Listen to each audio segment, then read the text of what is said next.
afternoon, respected dignitaries, invited guests, eminent speakers, industry experts, young enthusiasts, ladies and gentlemen.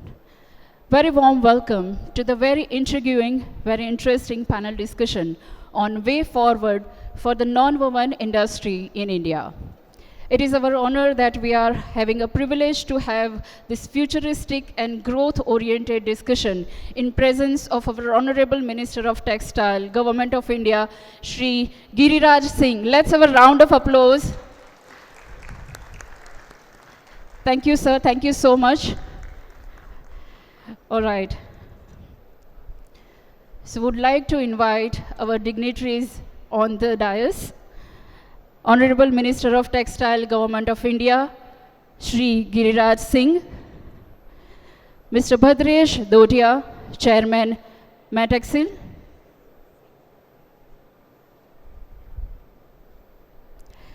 Mr. Manmohan Singh, Group Executive President, Grasim Industries Limited, Mr. Kamal Johari, Managing Director, Noble Hygiene, Mr. Chirag Pan, Director, Pan Healthcare, Mr. Milind Hardikar, Executive Director, Strategic Affairs Wellspun Group, Mr. Tarun Jagga, Business Head, Staple Fiber, Reliance Industries Limited, Mr. Suresh Patel, President, Non-Woven Federation of India. Everybody, let's welcome our dignitaries on this stage with a huge, huge round of applause.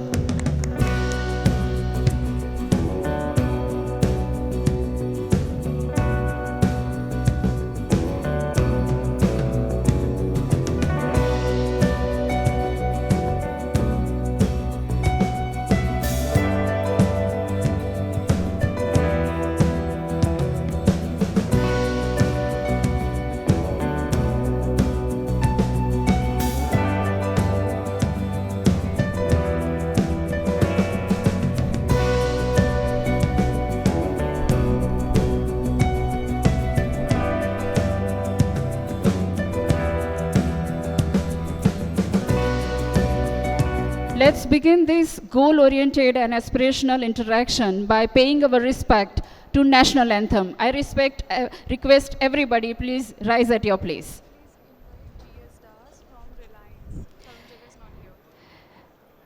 Can I please request Mr. Das to come up on the stage, please, from Reliance Industries?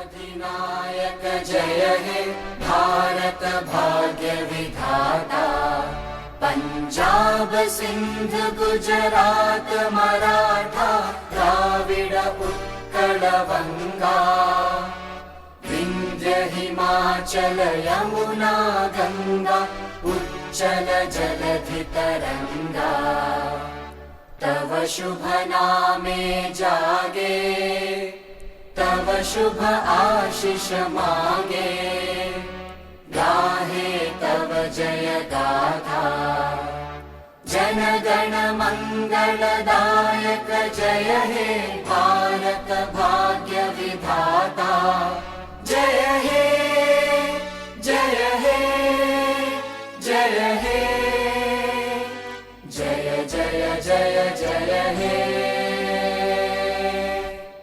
Bharat माता की, भारत माता की.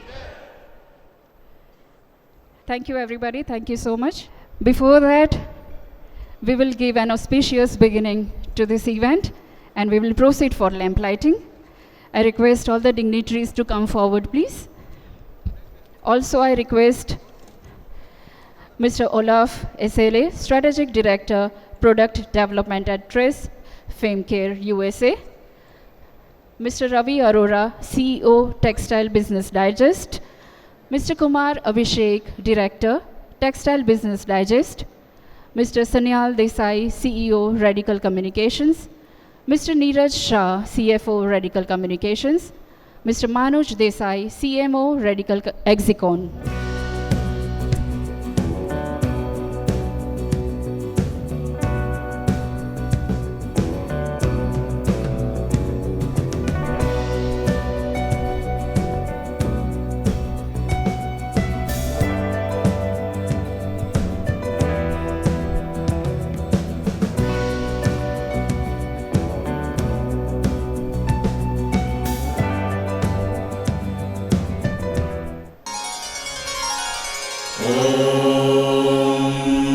तत्पुरुषाय विद्महे वक्रतुण्डाय धीमहि तन्नो दन्ती प्रचोदयात्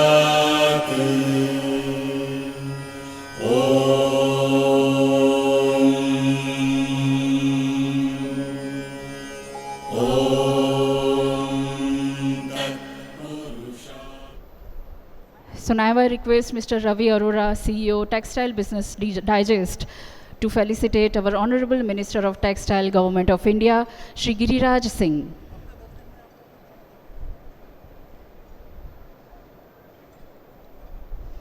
Let's have a huge round of applause, everybody.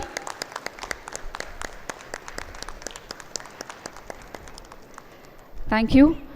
Now I request Mr. Sanyal Desai, CEO, Radical Communication, to come forward and felicitate Mr. Bhadresh Dodia, Chairman, Matexil.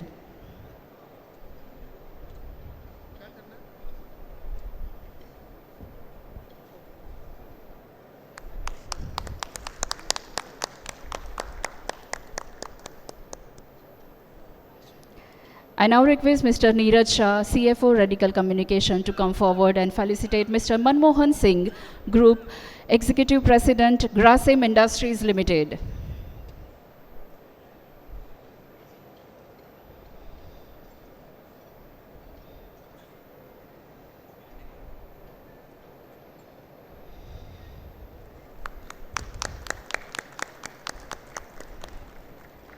I request Mr. Ravi Arora once again to felicitate Mr. Kamal Johari, Managing Director, Noble Hygiene.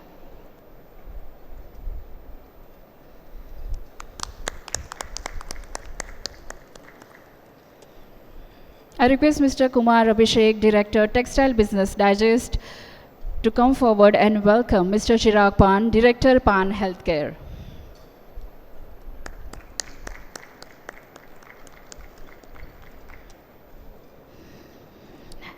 Once again, I request Mr. Abhishek to welcome Mr. Milind Hardikar, Executive Director, Strategic Affairs, Wellspun Group.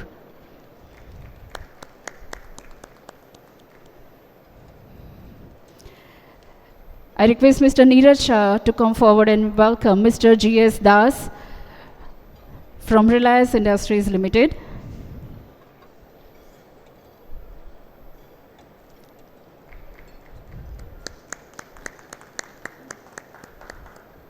I request Mr. Sanyal Desai once again to welcome Mr. Suresh Patel, President, Nonwoven Federation of India.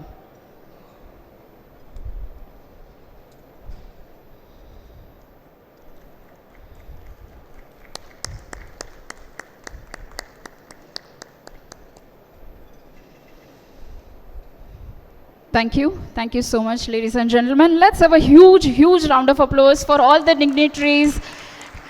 They have spared their valuable time to be with us and gracing the event. Thank you, sir. Thank you so much. So now we'll proceed for the next part of this event, and I thank everybody. Thank you, all the dignitaries, for being here and doing the opening of this beautiful panel discussion with lamp lighting. So I request everybody to please come here and take your seats.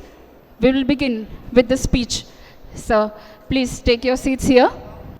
So it is our sheer honor that we are getting this valuable time and this opportunity to have our Honorable Minister of Textiles' vision and his motto and his speech here, and we are getting this opportunity to have this panel discussion in his presence. Everybody, once again, let's have a huge, huge round of applause, everyone.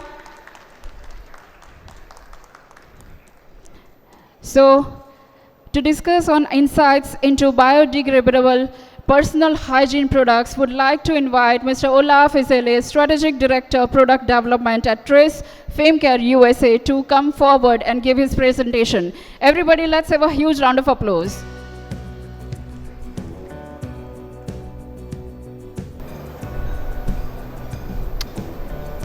Hello, I hope you can you hear me?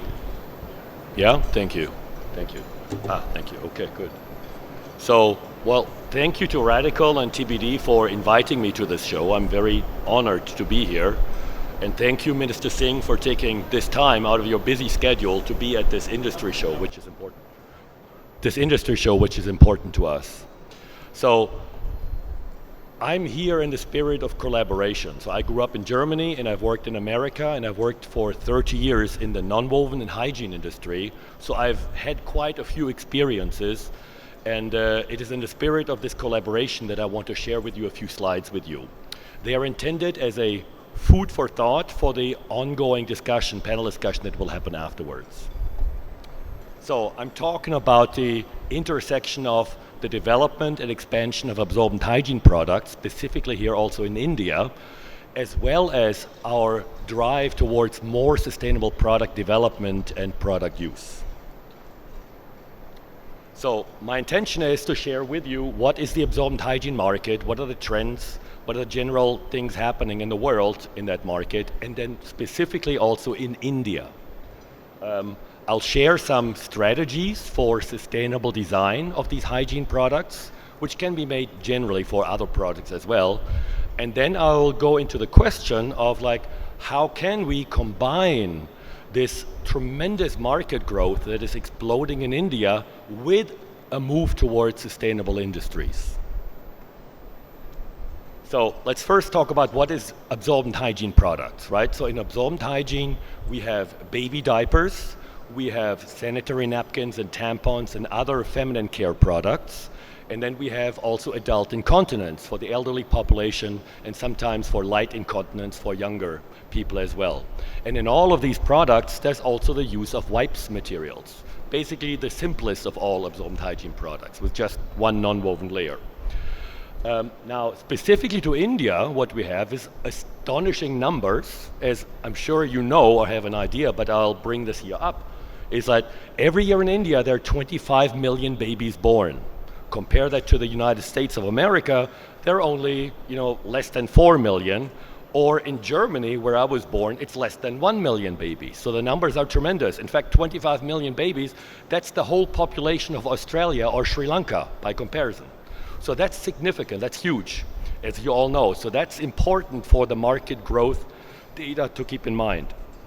Now, excuse me, there are 400 million women in the age of 14 to 15 years here in India. So that's a huge population that we need to take care of as well.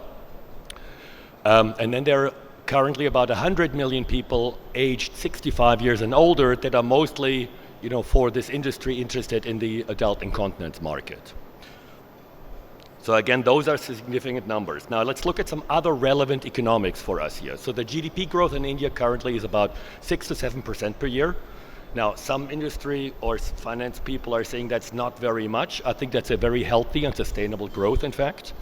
And what that means is, and please keep that in mind for the rest of the talk, is that allows a significant growth of middle income and high income populations here in India, which is critical for the move towards sustainability. Now, the personal care market and hygiene market is growing even faster than that one. So that's 10 to 12% every year. That's huge.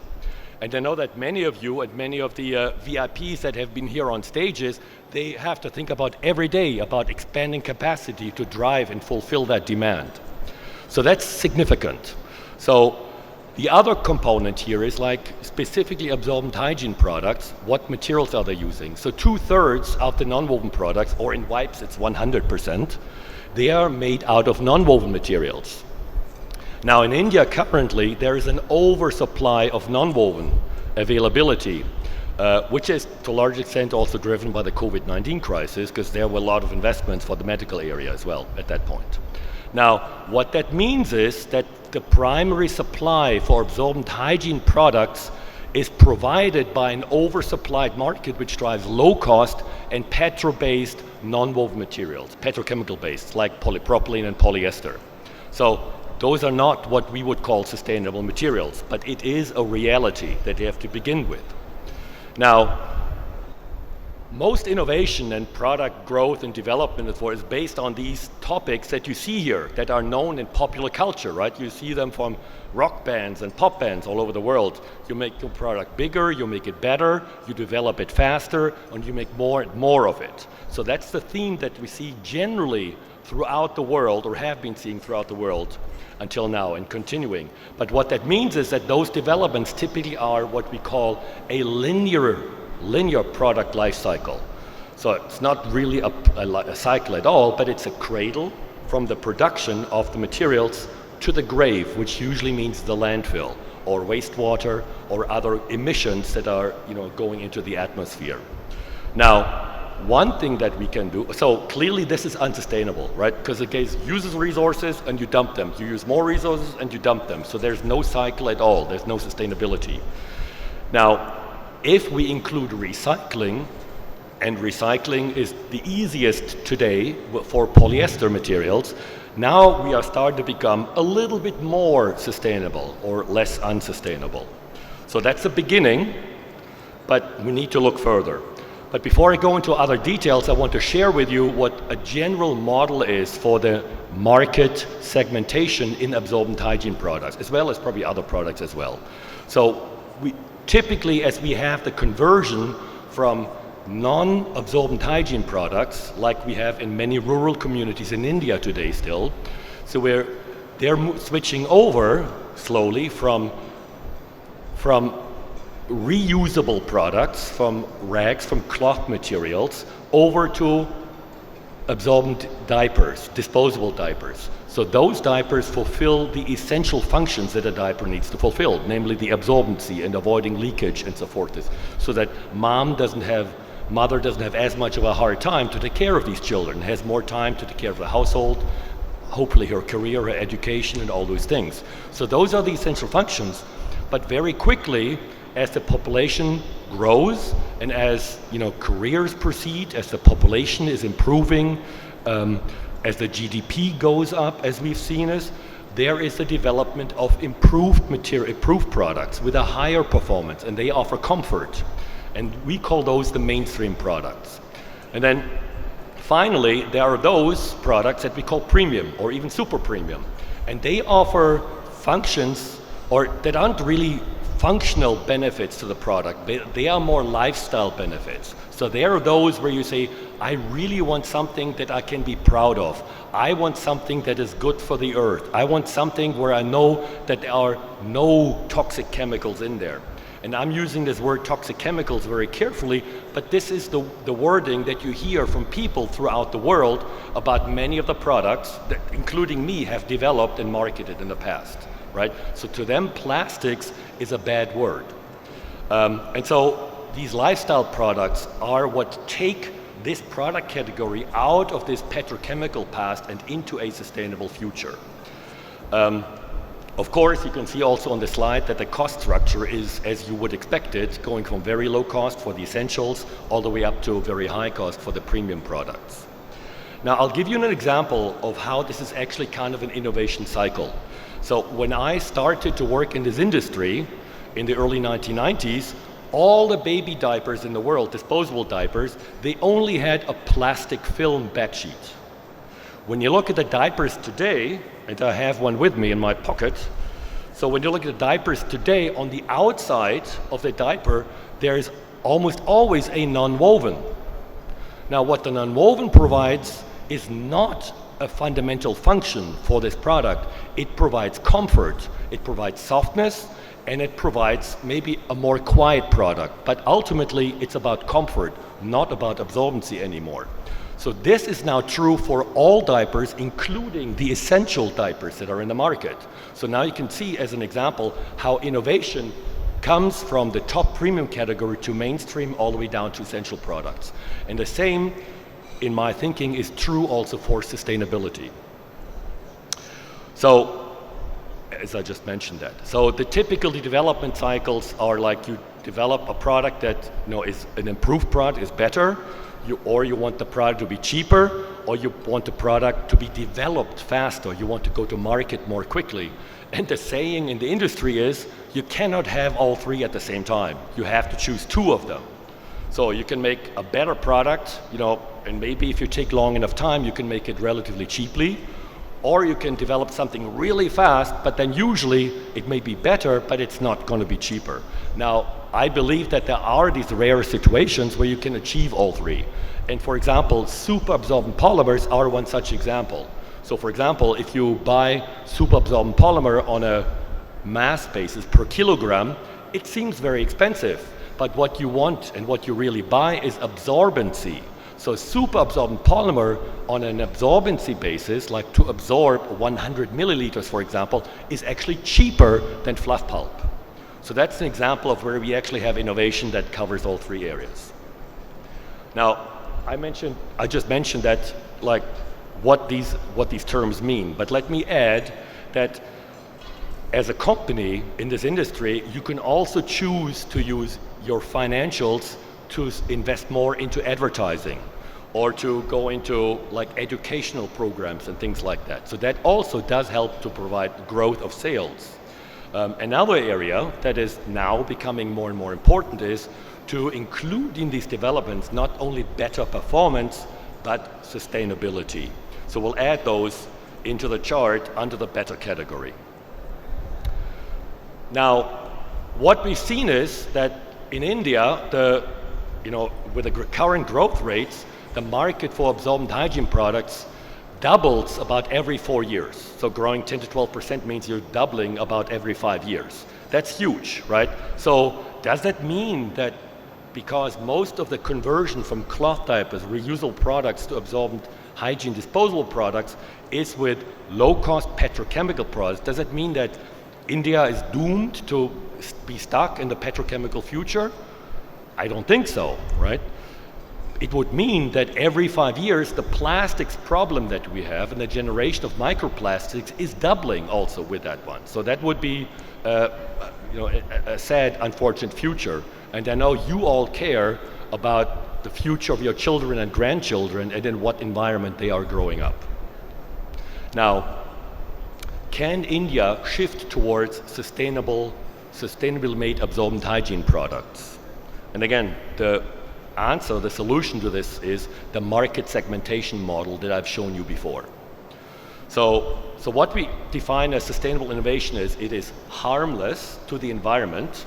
It is, I would add also then, healthful or non-toxic to the people using the product, because in most plastics there's a lot of additives in there, like parabens and things like that that make it last longer, for example, in wipes materials, and we don't always know what they do to the human body over long term.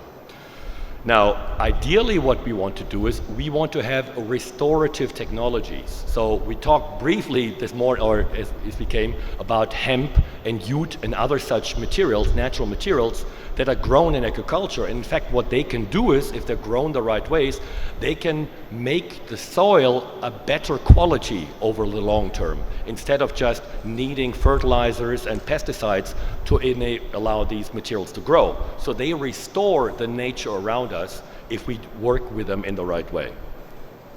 So there's lots of options. There are six options I have here to create a more sustainable and circular economy. I'm sure you all heard that term of a circular economy and product cycle. So there are, of course, reusables, and even nowadays modern products like, for example, adult incontinence underwear is reusable, so it can be washed in the washing machine, for example, or it contains a shell like a pants which can be reused, and then you insert a disposable absorbent pad into it. So reusable products are part of the product developments that we have to think about. Then of course there's recycling. All of these technologies here have to think about, can we use renewable energy instead of using coal or gas to create energy? And then there are these categories of biosourced materials, which again I would define as essentially plastics, but they are biosourced and often biodegradable also. And then we have natural materials like jute fiber or hemp fiber, or pulp derived from, or fibers derived from those. Again, further, I want to bring up again that all of these developments, we have to consider what processes do we use, what chemical components do we use, and what do they mean to humans when they are exposed to these materials every day of their lives. What I found, and I'm sure you heard that, you see that in social media, you read that in the newspaper, see it on television, there's a lot of people concerned about, like, can I really trust these products? Is what they claim to be, is that really true? When they say it's natural, how do I know that it's natural? The average consumer cannot tell the difference between a polypropylene fiber or a cotton fiber. You look at them, they both feel soft, they look white, they do not know the difference. So when somebody says, like, this product is made with cotton fibers, how do they know that is true, right? So that requires, in addition, for our industry to thrive, a level of transparency and also in traceability. So actually demonstrate and show that what we say is true, is factual. Now, there are solutions to this already, to create the circular economy. In principle, the materials that we're using, they fit into 4 quadrants, 4 areas, right? So they can be made out of petroleum, and then they can be not compostable or not biodegradable. For example, polyester or polypropylene. So that's the lower quadrant on the lower left-hand side. Now, out of petroleum, you can also make materials which are biodegradable. Like, for example, polyvinyl acetate. When you dispose of it in the soil, it over time biodegrades. Then there's also other materials for that one. But then also there is the components, the materials that we make from biosourcing. So for example, we can use sugarcane, ferment that into ethanol, and from that ethanol you can now create polyethylene. So that's a biosourced polyethylene. However, again, that's not biodegradable. And then there are those materials that we can produce like cellulose. Then there's others like polylactic acid, PLA, or polyhydroxyalkanoid. Those are all polymers that can be used, derived from biological sources, and they are compostable and biodegradable. So these are existing solutions that we have out in industry today. Now, there's another aspect that we've talked about in preparation for this talk here is, like, there's a lot of agricultural waste in all of our industries, in all of our societies. And so this agricultural waste, when it is rich in either cellulose, and so for example, there's a lot of wheat straw and rice straw generated every year, right, as part of our food production. That is very rich in cellulose. Now, other materials, like from brewery effluents, for example, they are very rich in protein. So both of those materials, cellulose and protein, they can be used for making the materials for the absorbent hygiene industry and other industries. So, for example, you can just use this as a food for the bacteria that, for example, produce then ethanol, or that produce lactic acid. And then out of that one, you can polymerize that and create fibers out of PLA, for example. The other way to do that is, if you have waste streams rich in cellulose, like from wheat straw as an example, you can extract the cellulose out of those fibers and then transfer that with a viscose or a lyocell process and turn that directly into cellulosic fibers also. Can you make it shorter? I'm coming to the last slide now. Thank you. So in summary, thank you, Ravi. So in summary, there's a huge demand for absorbent hygiene products in India. We know that, right? So the majority of them are, just like they are in the rest of the world, they're low cost and petrochemicals based. Now, I've heard you, Minister Singh, for example, in the interview with the TBD magazine, mention that sustainability is an important commitment that the Indian government also has for the country. And so the shift towards sustainability, I believe, is possible. There is that synergy that we have between caring for our children and providing products that are made in a sustainable way. And in order to drive that for our industry, we do need the role of government to coordinate things, to provide incentives, but also to provide the messaging about why it is important to our fellow citizens in India.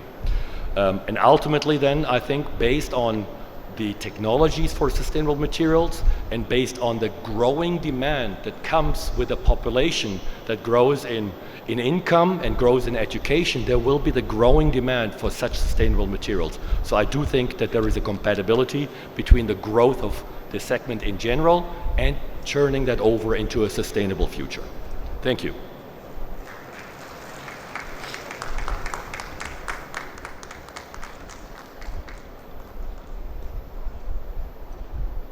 Thank you so much, Mr. Olaf, for your detailed presentation. And now is the time to welcome Mr. Manoj Desai, CMO, Radical Hexicon, to discuss Gentex at Vietnam, a gateway for export promotion of non-woven textile from India to promising markets of Vietnam. Let's welcome Mr. Desai.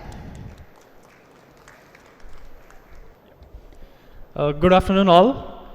I would like to thank our chief guest, Honorable Textile Minister of India, Shri Giriraj Singh Ji, all the respected dignitaries of the dais and on the dais, our exhibitors, visitors, representatives from various trade associations, press, media, ladies and gentlemen present here.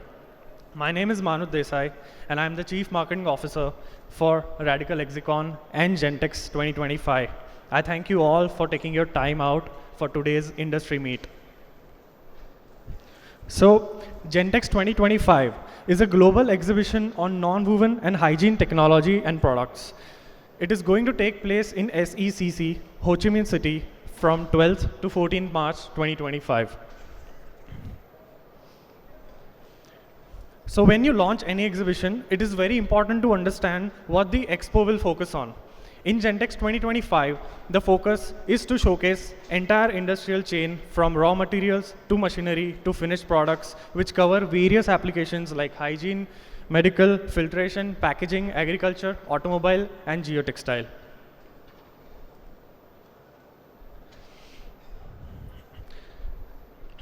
Let's take the potential of just non-woven fabrics market in this instance. It is expected to reach $67.93 billion by 2030, with a projected CAGR of 5.6% from 2022 to 2030, with Southeast Asia being the most crucial market of it. I would like to touch base in detail upon these facts, this data, because this is very crucial for any Indian exporters who want to expand in Vietnam. So it is basically the import market of sanitary pads and other similar products. So if you can see, Vietnam in 2024, it is USD 1383 million, that is INR 11,756 crores. If you see the projected that goes to year 2028, it is USD 2,820 million, that is INR 23,970 crores. That's massive improvement.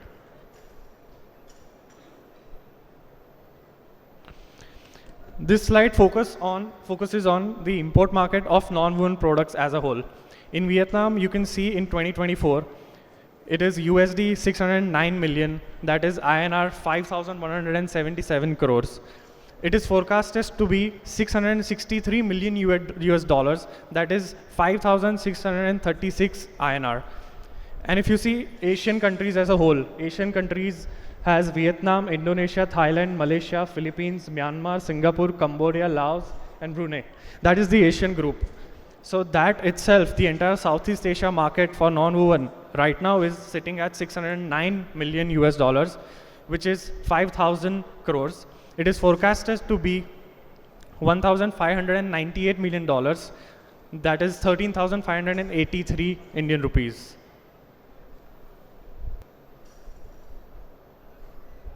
This is the import market of wadding textile. In Vietnam right now it is US dollars 123 million, that is 1,000 crores, and it is forecasted to be 290 US dollars, 290 million US dollars, that is 2,465 Indian rupees crores. As far as the Asian country is concerned, right now it is US dollars 354 million, that is 3,000 crores, and in 2028 it is going to be USD 513 million, that is 4,361 crores.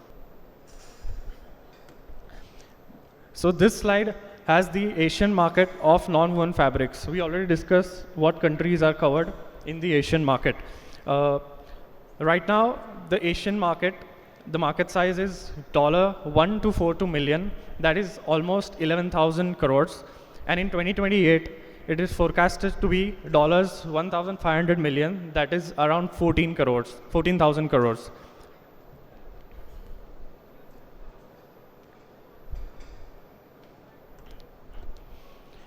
This is the data for market size of Asian Group for adult diapers. Right now stands at $1,100 million, which is equal to 10,000 crores. And in 2028, it will jump to $1,500 million, which is 12,000 crores. This is a very hardcore data for every Indian exhibitor who want to exhibit in Gentex to expand in Vietnam. There's a lot of potential in Southeast Asia, and mainly Vietnam is leading the race. So the biggest question is, why Vietnam? Well, the answer to is that it has strategic geographical positioning, US $290 billion economy, positive economic growth, 70th in World Bank's ease of doing business, deep international integrations, WTO and FTAs, young and dynamic population, low establishing cost and competitive labor cost, progressive infrastructure. This country has a very dynamic economy. Adding to that, Vietnam has successfully signed 16 free trade agreements with different countries from all over the world. Apart from this, Mr. Modi, our Prime Minister, is planning to visit Vietnam this year to build relations with the country. So if I had to give an overview on this beautiful country, then it would be that it has strong strategic location, great economic growth, sustainability focus, great infrastructure, and a very welcoming environment. The focus segments for Gentex 2025 are hygiene, medical, protective agriculture, automobile, geotextile, filtration, packaging, and many more. These are the type of visitors we are eyeing to attract to attend Gentex 2025. Please have a look for a minute.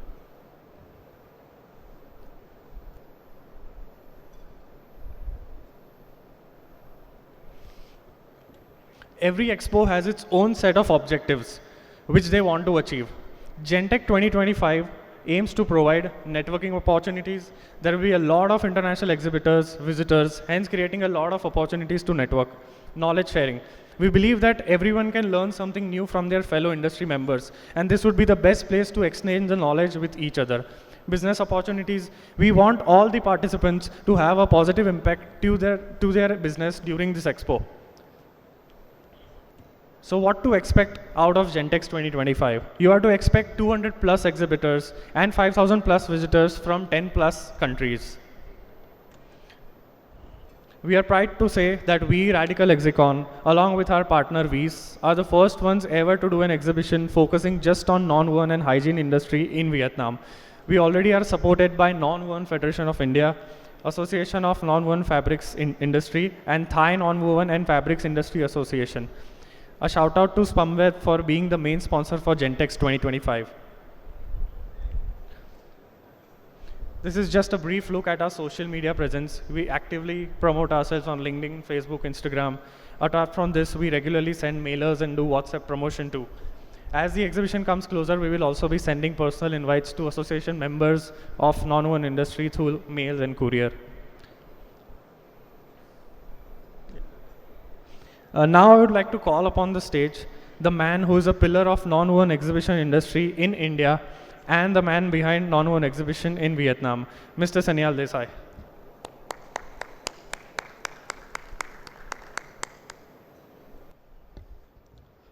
Good afternoon all.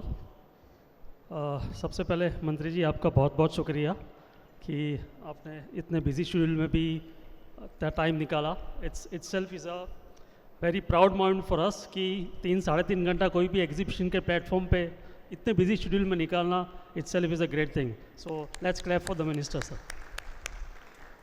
Sir आपको याद नहीं होगा, but मैं आपको पहले 2012 में मिला था जब आप बिहार के मंत्री थे, और महात्मा मंदिर गुजरात में जो हमारे प्राइम मिनिस्टर है नरेंद्र मोदी जी, उन्होंने वहाँ एक पशुपालन और एग्रीकल्चर पे समिट किया था, लेकिन आपका जुस्सा और बुलंद जो 2012 में था उससे ज़्यादा अभी है।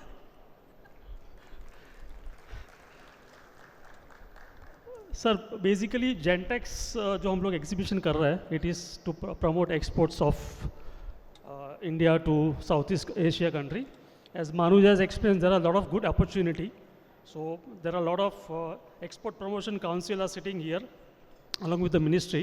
So we would request and urge that if some kind of facility has been provided to our exhibitors, they will get advantage and we can have a more number of exhibitors which can showcase India as a strength to Southeast Asia country. I just wanted to say that, and maybe you can consider in the ministry. Thank you so much. All the exhibitors, visitors, all the trade association, thank you for your time, and congratulations to all our exhibitors. Thank you so much.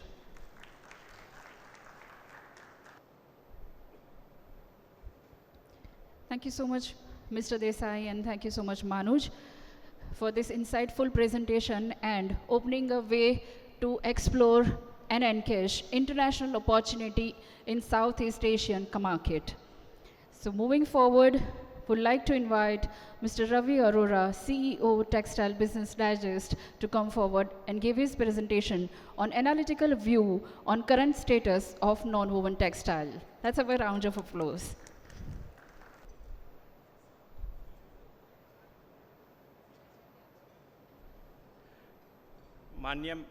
माननीय मंत्री जी, आपका बहुत बहुत धन्यवाद। आपने हमारा आवेदन स्वीकार किया और इस एग्जीबिशन, अकेली नॉन-वोवन एग्जीबिशन में आए, सबका उत्साहवर्धन किया।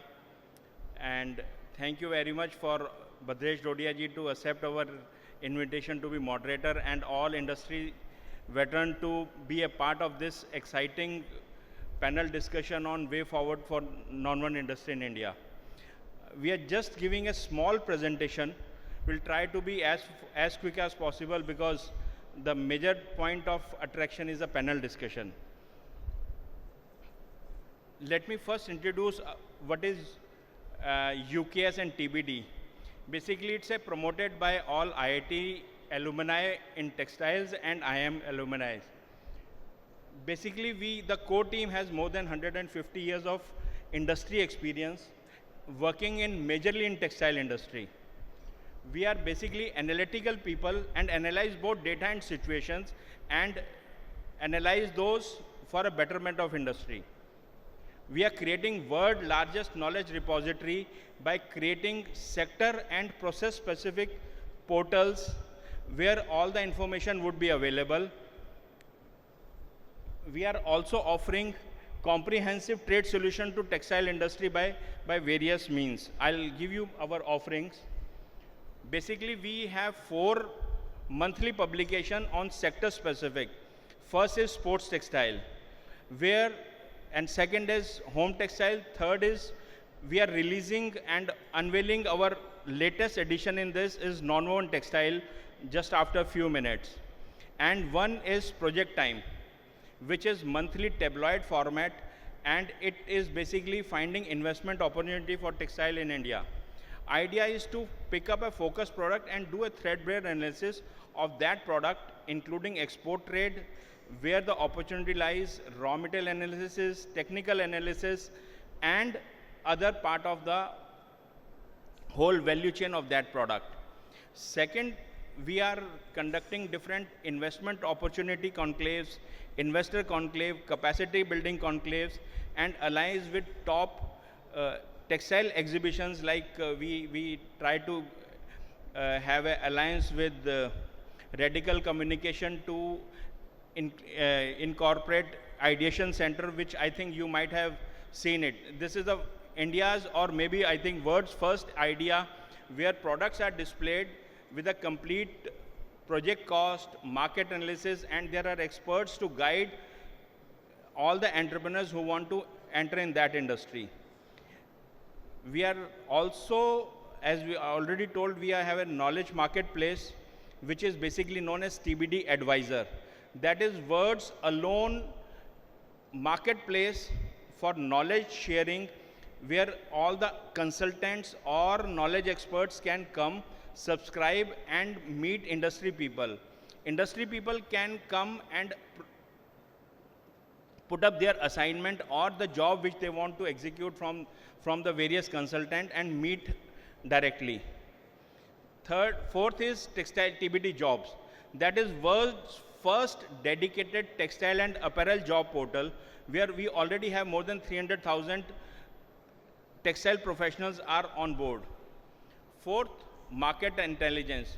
We are making various market analysis report on various aspects of textile industry. I'll take a minute to give a brief presentation on what we do.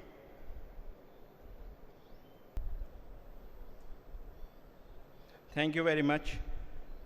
Now let's try to see the global non-woven fabric market overview. Presently in 2023, market is about 44.35 billion, and estimated CAGR between 23 to 28 is 6.13. And by 2028, market is expected to be about $60 billion. Now, there are various technologies are available to make non-woven, but we have broadly divided into three parts. One is spun bond or spun melt. Second is wet laid and dry laid.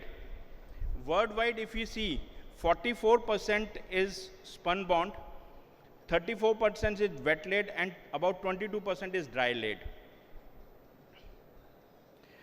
If you see by user segment, worldwide also the textile or the packaging industry is one of the largest user, followed by medical textile, and then personal hygiene and other products. Indian non-woven industry. Presently, Indian non-woven industry is about $2.3 billion with a good estimated CAGR of about 7%, and it is expected to reach about $3.1 billion by end of 2028. If you see in India, presently if you see Indian, which is very skewed than the international trend by the technology, here we have about 64% as a spun bond, only 15% as wet laid, and about 21% as dry laid. Because presently, if you see the major industry usage is packaging industry, and now the next industry which is booming for spun bond is personal hygiene industry. In India, about 52% non-woven is used for packaging industry, while hygiene is only 16%. Medical application in India is very limited, only about 8%. If you see worldwide, it is about 21-23% of medical application, but here medical application is very less. So we have to think how other industries like medical application, automotive, and in those areas where how we can increase our consumption. If you see retail nappies or diaper market, most of market report says it's about 7,500 crore, but our estimate says it is between 10 to 11,000 crore, and it is expected to reach by 2028 about 25,000 crore. And interestingly, every day this industry add 87,380 new customers. So new baby born are directly a new customer for baby diaper industry. So now earlier, in the last 10 years, market we were trying to penetrate, but as capacity is increasing, the cost is coming down, and now market is reaching our customer. We are able to reach to even third tier and fourth tier also. Consumer are demanding, and it has become an aspirational product for even at village level. So now this is a time where industry will grow exponentially and expect to reach by 30,000 crore by 2030. Indian adult diaper. Adult diaper, we have Nobel Hygiene, who is a pioneer into adult diaper in Indian industry, who has made a household name. They know much better, so I think they can discuss during the panel discussion, but we expect industry to reach about 2,000 crore by 2030. Female hygiene product. In 2000, 23 it's about 9,000 crore, but I think it will be a big higher than this because government gives lots of free sanitary pad. So retail value which is captured in the retail might be the free one is not included. So industry might be between 11 to 12,000 crore because government gives lots of free product. And again, this is going to be, it is expected about 17,000 crore by year 2028. Wipe market. Wipe is really fastest growing product in all FMCG category at about 16% CAGR. Presently about 1,100 crore of market, which is expected 2,300 crore by year 2028. And this is a conversion product. Many new brands are coming up. Online is picking up. So this is very, very lucrative product for anyone who's interested into building a brand and enter into this market. Now let's try to look at export market.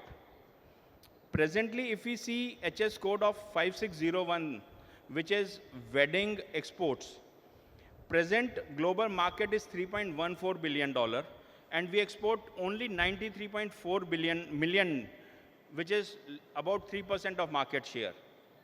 Now, with the initiative like Gentex and other, where we can, and especially Bharattex, where government is trying to call the buyer and showcase our expertise and product availability, we expect that we can catch up to about 10% of market share by 2030.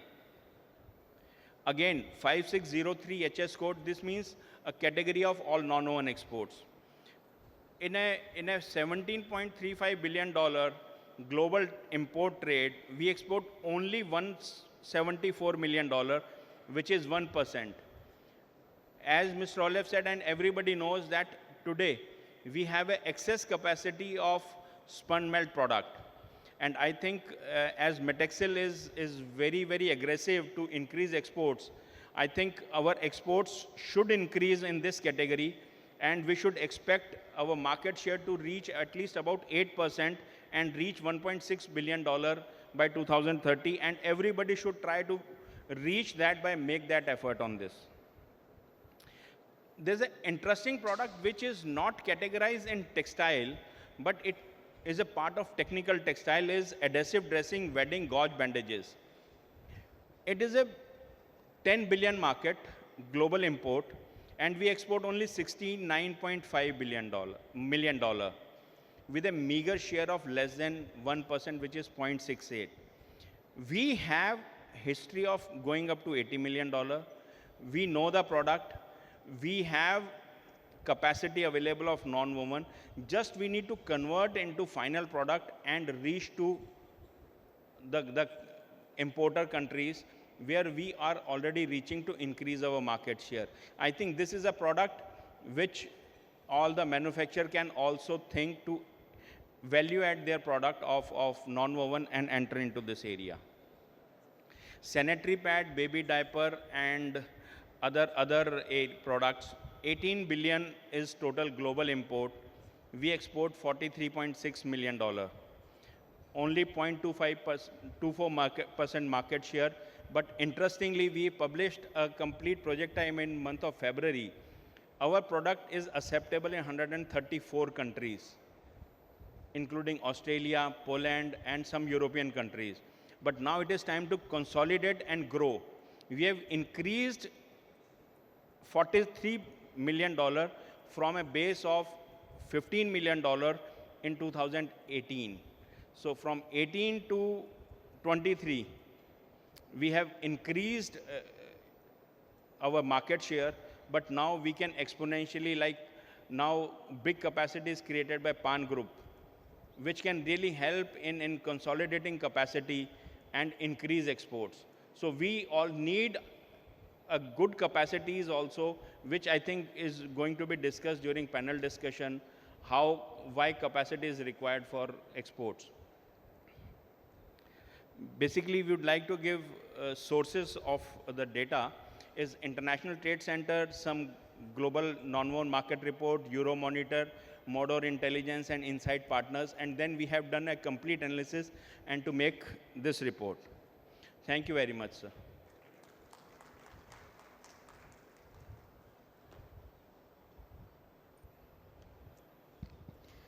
Thank you so much, Mr. Ravi, for the detailed presentation. Moving on towards the next and very important segment of this event.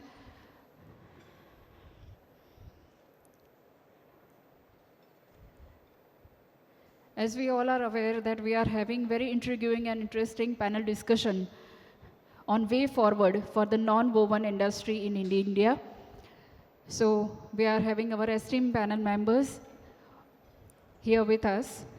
So we'll take 2 minutes of time just to ensure the table is set for all the dignitaries here. So to begin with, would like to invite chairperson of this session and our Honorable Minister of Textile, Government of India, Shri Giriraj Singh, to grace the dais once again and be with us during this panel discussion. Let's have a huge, huge round of applause, ladies and gentlemen. Our session moderator, Mr. Bhadresh Doria, Chairman, Matexil. Our esteemed panelists, Mr. Manmohan Singh, Group Executive President, Grasim Industries Limited. Mr. Kamal Johri, Managing Director, Noble Hygiene. Mr. Milind Hardikar, Executive Director, Strategic Affairs, Wellspun Group. Mr. G.S. Das from Reliance Industries Limited. Mr. Chirag Pan, Director, Pan Healthcare. Mr. Suresh Patel, President, Non-Woven Federation of India. Everyone, come on, let's welcome our esteemed panel members with a huge, huge round of applause.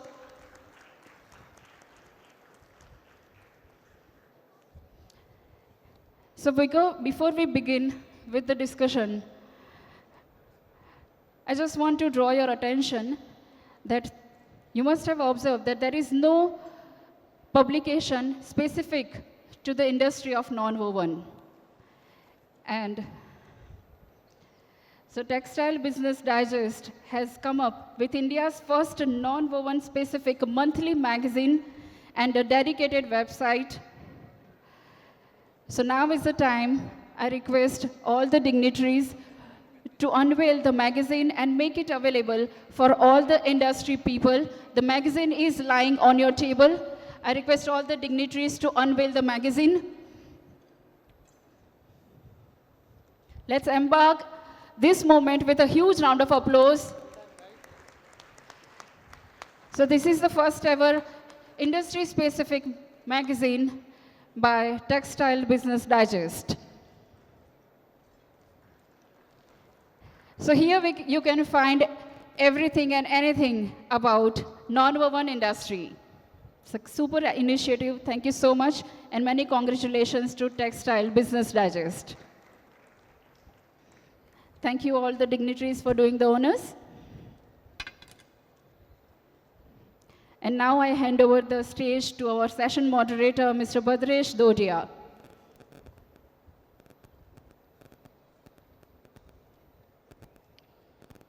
Thank you. Shri Giriraj Singh ji, हमारे प्रिय textile minister, सारे dies मेहमान और सारे colleagues from the industry, a warm welcome. Thank you for organizing this wonderful event. Sir, आज हमने देखा कि कोई दो राय नहीं है that this industry will grow leaps and bounds. आपने भी काफ़ी देखा रहेगा प्रेजेंटेशन में नंबर्स जो आप देख रहे थे सर. इंडिया की स्टोरी हैज़ जस्ट बिगन.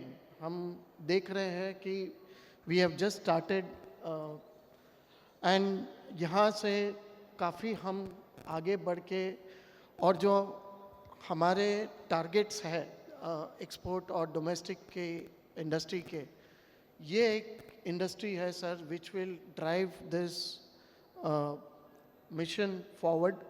आज हमने 22 बिलियन एक्सपोर्ट का टारगेट किया है सर।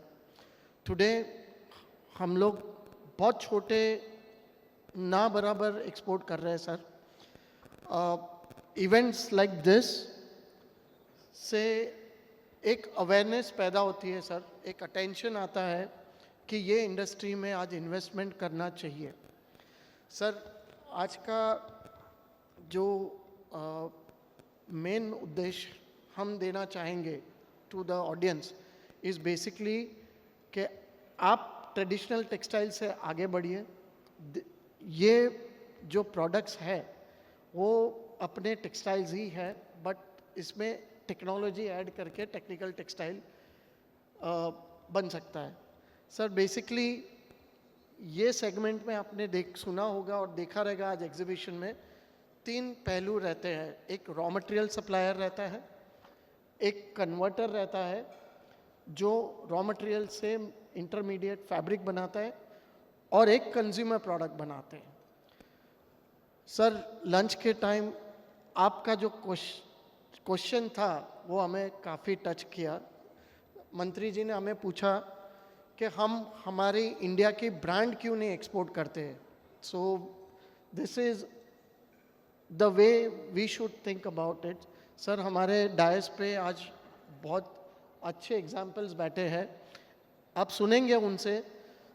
टुडे नॉन वूवन में जो हम नेट इंपोर्टर्स हुआ करते थे आज नेट एक्सपोर्टर्स हो गए सर। कोविड के टाइम हम सबको पता है कि ये एक इंडस्ट्री ने सपोर्ट किया, और पीपीई किट और मास्क आज जो हम इंपोर्ट करते थे कोविड के टाइम हमारी ये इंडस्ट्री खड़ी होके ना सिर्फ हमको जो ज़रूरत थी वो पैदा करके दिया और सप्लाई किया, बल्कि हमने एक्सपोर्ट भी किए। इसके अलावा सर हम सब ने सुना होगा sir Padman story, Padman movie. This are important event in our recent history जिससे ये नॉन वूवन इंडस्ट्री जुड़ी हुई है सर। इंडिया में टुडे ये इंडस्ट्री की जो रॉ मटेरियल की ज़रूरत है उसमें हमारा स्ट्रेंथ आज सबसे बड़ा है। We are second largest producers of MMF, world's largest producers of cotton sir. ये इंडस्ट्री में आपने प्रेजेंटेशन ने देखा भी कि पॉपुलेशन ग्रोथ के साथ, इनकम ग्रोथ के साथ इसकी अवेयरनेस और इसकी यूजेज काफ़ी बढ़ती जाएगी सर। हमारी लो कॉस्ट स्किल लेबर, आपका ये विषय है, आई थिंक आपसे बेहतर कोई नहीं जानता है कि आज हमारा स्किल लेबर का कॉस्ट वर्ल्ड लेवल से काफ़ी नीचे है। So this are the enables जो हमारे इंडस्ट्री को ड्राइव कर सकेंगे सर। आज हमारी क्षमता सारे वैल्यू चेन को कैटर करने की भारत में हो चुकी है। अगर हम वीकनेस की बात करें तो सर ये इंडस्ट्री फ्रेगमेंटेड है। आज रॉ मटेरियल कोई बना रहा है, कोई कन्वर्टर बना रहा है, फिर कन्वर्टर से कंज्यूमर प्रोडक्ट बना रहे हैं, और ये सारा सप्लाई चेन में जो कॉस्ट लीक्स हो रहे हैं वो लीक से हमारा कहीं ना कहीं वायबिलिटी या कम्पिटिटिवनेस कम होते जा रहा है। However sir thank you PLI में आपने इनको encourage किया। आज हमारे PLI में 5 से अधिक कंपनियों ने PLI में अप्रोच किया है with the investment of over 700 crores which will convert into roughly 2000 crores export in next 5 years। तो सर ये गवर्नमेंट की तरफ से आपका जो सहयोग रहा है इंडस्ट्री के लिए, धन्यवाद सर। आज जो हम खड़े हैं इंडियन मार्केट में वो चाइना 15 साल पहले था, बट चाइना ने जो 15 साल में अचीव किया, आज हमारे जो मिशन 2030 है हम तो 7 साल में ही कोशिश करेंगे कि आपको हम मिशन अचीव करके दे। सर आपसे हम इंडस्ट्री से सपोर्ट जो हम मांगना चाहेंगे, I will take this opportunity कि सर पॉलिसी इंटरवेंशन अगर गवर्नमेंट की तरफ से ये इंडस्ट्री को प्रोत्साहन कर सके, उससे सर इंडस्ट्री की भी ग्रोथ होगी। आज इरिगेशन में नॉन वूवन का एप्लीकेशन बहुत बहुत बढ़िया और बहुत फ़ायदेमंद हो सकता है। क्रॉप को बचाने के लिए नॉन वूवन कपड़ा आज बहुत यूज़फुल हो सकता है। सर सारे मेडिकल्स में आज हम सबको पता है कि हाइजीन के लिए this is the only product which has to be use. अगर आपकी मिनिस्ट्री से हम क्रॉस मिनिस्ट्री के साथ एक प्रेजेंटेशन कर ले, या हम उनको अवेयरनेस दे दें कि हमारी ये इंडस्ट्री आपको ये बेनिफिट दे सकती है, और उनको अगर वो मैंडेट मिल जाए कि we are ready to cater to the population, sir this will be big boost to all of us to invest. Nevertheless sir this was my थोड़ा brief presentation. I'm here to moderate. Usually I'm part of panelists, but I, as a anxious, curious listener, I accepted the offer to moderate this session. Sir, we have a panelist, Mr. Manmohan Singh, Executive President, Grasim. आप जानते हैं sir, Grasim is engaged in viscose staple fiber production. They are the world's largest today. Kamal Jori साहब, Nobel Hygiene, आज हमारे industry के leader, he has a market share of over 50% in adult diaper. एक success story है sir. Milind Ardikar, ED Welspun, again needle punching में उनका Anjar plant recently जो investment लाया 1200 करोड़ का, this has just started the production 2 साल में, एंड देन नई कमिटमेंट्स भी कैपेसिटी की आ रही है. सो वेल्सपन जो एक इस्टेब्लिश ब्रांड है, आज already they are investing into non woven. Suresh Patel sir, NFI, they are serving the industry association. We need to learn a lot from you. We are also export promotion council sir, but we are very young. We are just 2 years old into technical textile. आपसे हम जुड़ेंगे and we will take your guidance on driving this export market. Mr. Chirag Pan, Director of Pan Healthcare. Sir इन्होंने अभी एक बढ़िया initiate लेके पूरा value added production, आज 25 एकड़ से भी बड़ा plant you have establish.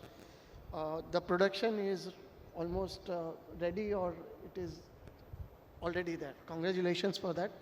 Then we have mister Basu from Reliance, a business head. Das, sorry.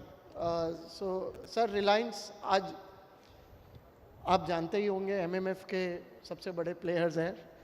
तो सर आपने देखा, we have raw material, we have consumer producer, we have converters.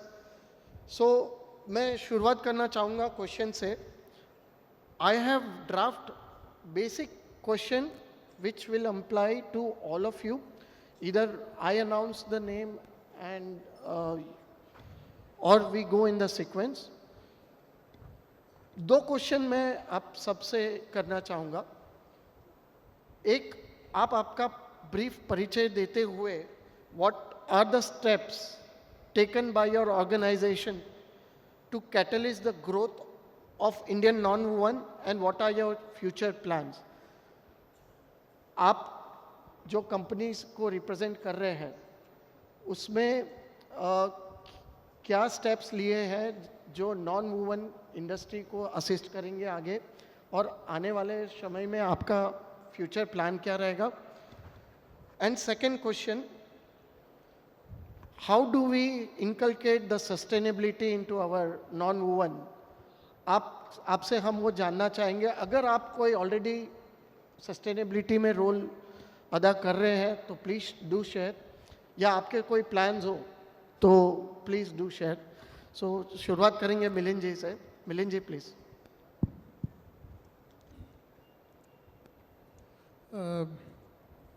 माननीय मंत्री ji, it's a pleasure talking on this forum. A brief about Welspun. Welspun, as you know, has been a leading home textile company. We identified nonwoven as a new opportunity, and we started with the segment of health and hygiene, where we thought we should produce the spunless materials. So we started producing spunless roll goods, which are used for wet wipes and other applications. Over the period of time, we have grown. We have grown in volume. We have also grown in technologies. We set up needle punch technology, needle punch for industrial applications, health and spunless for health and hygiene. And third technology that we have is a thermobond, which is used for our in-house applications of home textile. Now, in short, I would like to brief our conclusion about how the industry is growing. We believe that the growth of the industry, the durables and disposables. The durables growth is linked to the industrialization in the country. And if India is growing, Indian economy is growing, we are going to be fourth largest, third largest economy. The industrial production in dimensions and in complexity of the product is going to go up.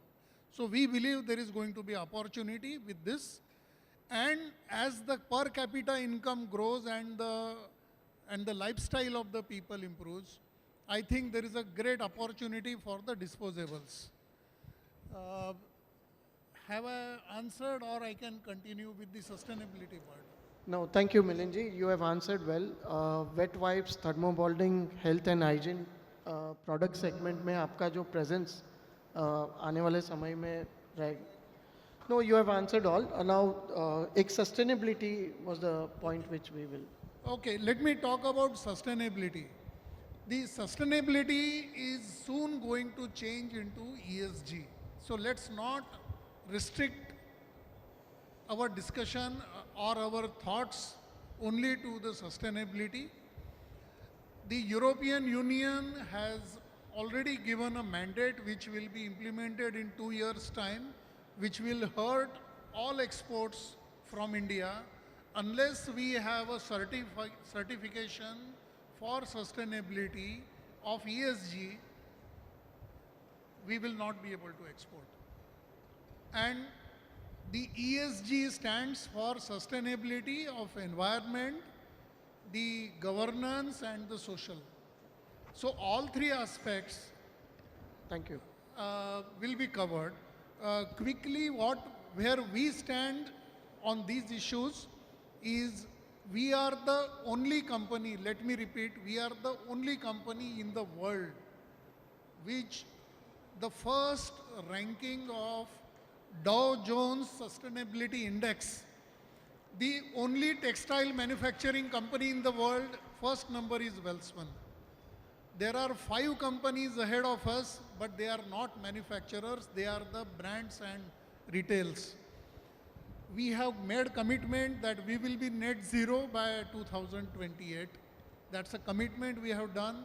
We are already we are working towards it. We recycle 7 billion liters of water annually, and we planted 260,000 trees in Anjar area, and we are setting up solar power plant of 30 megawatt in Anjar and 18 megawatt in Vapi plant. So huge amount of progress we have done for the ESG. Thank you, I Milinji. should not Thank take you. longer time, Yeah, maybe. thank you, Milinji. Sir, these are the stories जो हमें world को दिखाना चाहिए that India is prepared and how. Thank you. Over to you, Sureshi, if you can answer the question about your. नमस्कार, माननीय मंत्री जी, आपके बाजू में बैठ के इस वार्तालाप करने का मेरा सौभाग्य प्राप्त हुआ, इसलिए मैं पूरी टीम का धन्यवाद करता हूँ। मेरा नाम चिराग है, मैं राजकोट पान हेल्थ केयर प्राइवेट लिमिटेड से का CEO एंड मैनेजिंग डायरेक्टर हूँ। 2017 में ये कंपनी स्टार्ट की थी एक छोटे से विज़न के साथ। आज 2832 दिन के बाद मैं यहाँ पे बैठा हूँ और मैं गर्व से कह सकता हूँ कि मेक इन इंडिया की ये जो स्टोरी चल रही है उसके अंदर आत्मनिर्भर भारत के अंदर हमने बेबी डाइपर्स, एडल्ट डाइपर्स और सैनिटरी नैपकिन का सबसे बड़ा प्लांट आज गुजरात में इंस्टॉलेशन किया है और TBD की पूरी टीम भी वहाँ पे देखने के लिए आई थी और आज 21 लाइन के साथ इंडिया का सबसे बड़ा प्लांट हम बन गए हैं। और इसके साथ साथ मैं गर्व की बात ये भी कहता हूँ कि जिस समय पे यूक्रेन और रशिया का वॉर हुआ उस समय पे सबसे पहली अपॉर्चुनिटी एक्सपोर्ट की रशिया के अंदर हमने एक्सप्लॉइट की और आज की तारीख में मेक इन इंडिया की प्रोडक्ट हमारी ब्रांड लिटिल एंजल और लिबर्टी एडल्ट डाइपर्स के नाम से 50,000 से ज़्यादा फार्मेसी स्टोर में रशिया के अंदर हम हमारी प्रोडक्ट बेच रहे हैं और ये ट्रांजैक्शन हम गर्व से INR में करते हैं, इंडियन रुपीस में करते हैं। तो जो हमारे देश में सब लोग बोलते हैं मेक इन इंडिया, तो ये हम आज गर्व से बोलते हैं make in India, make for world, not for India. Thank you Suresh. ये मेरा एक छोटा सा इंट्रोडक्शन था। हमने 5 लाख पीस के प्रोडक्शन से नॉन वन का यूसेज स्टार्ट किया था। आज हर रोज़ के 1 करोड़ पीसीज हम लोग हाइजीन प्रोडक्ट बना रहे हैं और इसके साथ साथ कोविड के बाद हमने भी ये सोचा कि हम लोग हमारे नॉन वन मैन्युफैक्चरिंग में भी आत्मनिर्भर होंगे। इसीलिए जो हम पहले चाइना से और दूसरी कंट्री से इंपोर्ट कर रहे थे उसकी जगह पे आज हमने स्पनबोर्न मैन्युफैक्चरिंग का 10,000 मेट्रिक टन का प्लांट भी डाल दिया है। Thank you Suresh ji. Sir, आपने देखा गुजरात एक वाइब्रेंट प्लेस है। हम आपसे बार बार निवेदन करते हैं कि आप हमें टाइम दीजिए एक बार गुजरात दिखाने का। तो राजकोट, सूरत सब पास में है सर, यह है, आप देखेंगे। Moving to next esteem guest Manmohan ji, I think we all know him and he lead the viscose world production today. So Manmohan ji, please enlighten us. Good afternoon. पहले तो मंत्री जी का बहुत बहुत धन्यवाद। इन्होंने आज भी इनके साथ बैठने का मौका मिला और इससे पहले दिल्ली में मिले तो हम अब कई बार बैठ चुके हैं। कंपनी के बारे में इनको अवगत कराया। आप लोगों को बताता हूँ कि Grasim started after 10 days of independence. 1947 में 10 दिन के बाद 25 अगस्त को ग्रासिम का नामकरण हुआ। 51 में हमने पहला विस्कोस का प्लांट लगाया जिसमें हम लोग 10 टन पर डे बना रहे थे। आज हम 3550 टन पर डे बना रहे हैं। तो ये 10 टन पर डे से 3550 टन की जर्नी है, जिसके अंदर इंडिया में अभी 4 प्लांट हैं, इंडिया के अलावा 3 प्लांट इंडिया से बाहर हैं। 3550 टन के अंदर अप्रॉक्सीमेटली 10% हम लोग बनाते हैं नॉन वोवन इंडस्ट्री के लिए, जिसमें से एक लाइन इंडिया में है जो अभी बिकॉज ऑफ द इंडिया में अभी भी नॉन वोवन की अगर आप देखेंगे कंजम्पशन और कन्वर्जन उतनी नहीं है। हमारी वो लाइन महीने में 10 दिन चलती है, बाकी 20 दिन हम लोग उसमें नॉर्मल टेक्सटाइल ग्रेड विस्कोस बनाते हैं। जो बाहर की लाइंस हैं वो सारी लाइन फुली बुक्ड रहती हैं। तो इंडियन इंडस्ट्री में नॉन वोवन की जो ग्रोथ पोटेंशियल है वो अगर मैं आपको नंबर शेयर करूंगा यू विल सरप्राइज कि हमारा per capita non woven consumption is the lowest.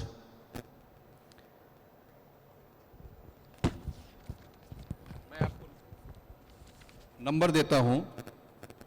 US के अंदर अगर आप देखेंगे 30% नॉन वोन की कंजम्पशन, अगर ओवरऑल कंजम्पशन 19,000 टन की है वर्ल्ड में, US consumer approximately 30%, Europe 15% consume करता है, China and Asian countries 48% consume करती हैं, India and rest of the world सिर्फ 5% कंज्यूम करता है। जब आप उसको पर कैपिटा देखेंगे तो कुछ भी नहीं आएगा। और इसके अंदर अगर आप देखेंगे ग्रोथ है अप्रॉक्सीमेटली यूरोपियन वर्ल्ड में 3 to 4%, China and the Asian countries are still growing at 7-8%, India is also growing at 7-8%. 33% of the जो नॉन वोवन है वो पर्सनल एंड हाइजीन केयर में यूज होता है.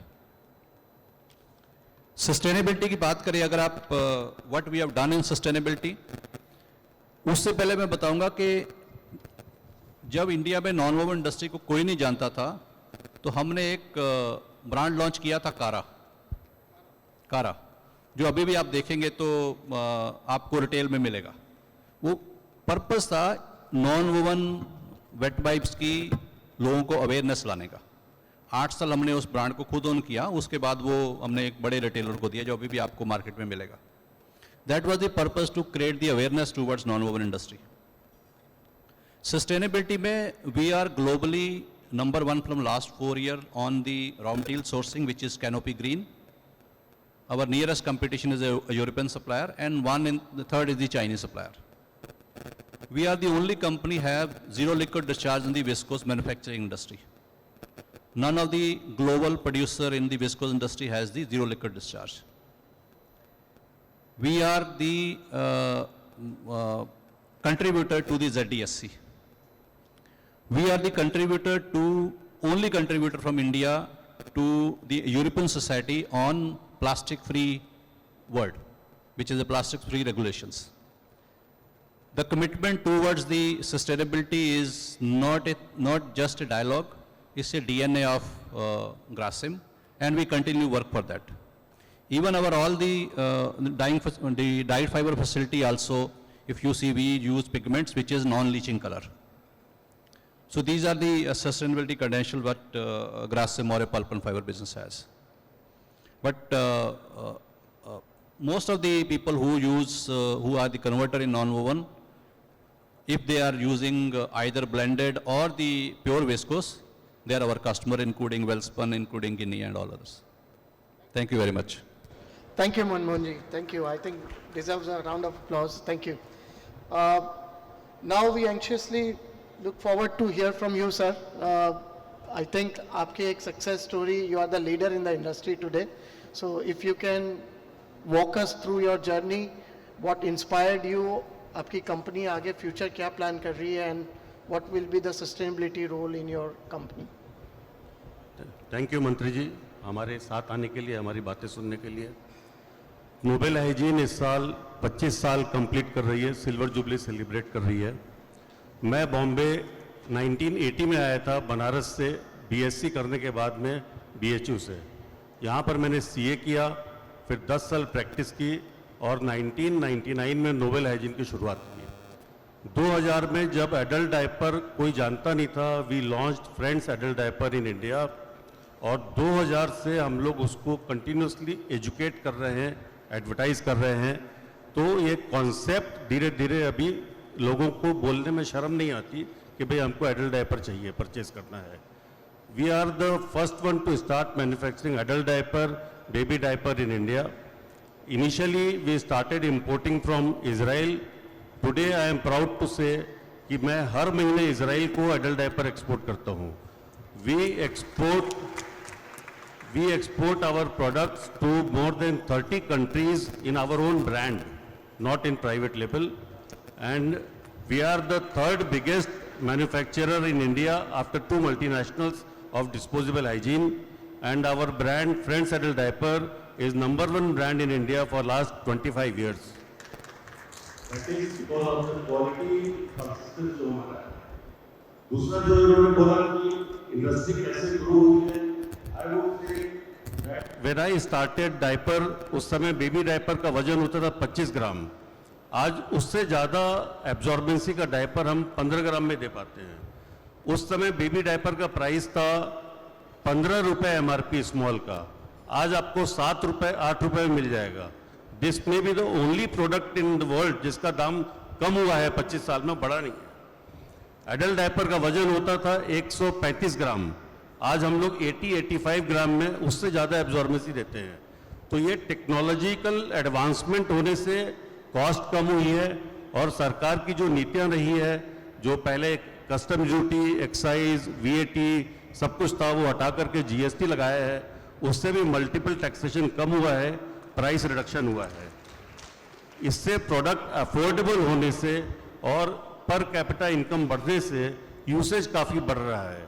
और कोविड टाइम पे जो हाइजीन के प्रति अवेयरनेस आई है, that is very good. And I must tell you that we are one of the few companies in India who have not deducted any worker's salary in COVID also. We paid full salary during COVID. Thank you. Thank you. Thank you very much. Thank you, Kamalji. Really inspiring. Now over to Dasji. He is a business head of Reliance. Dasji, हम सब जानते हैं Reliance क्या है and what they do. आपसे हम यही question का आंसर चाहेंगे कि how do you think that Reliance will contribute to the non-woven industry and how prepared they are to cater to the growing need of this industry. Thank you. Thank you, sir.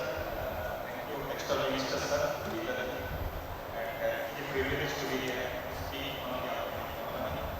So, so long and back for us, so long as initially was cotton or other natural fibers.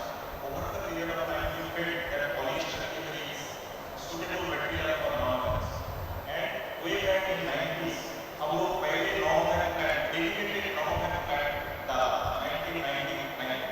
तो उससे उस plant से initially India में ज़्यादा मिलता नहीं था, लेकिन export facility outside the world and what we do we learn the best practices what is happening all over the world.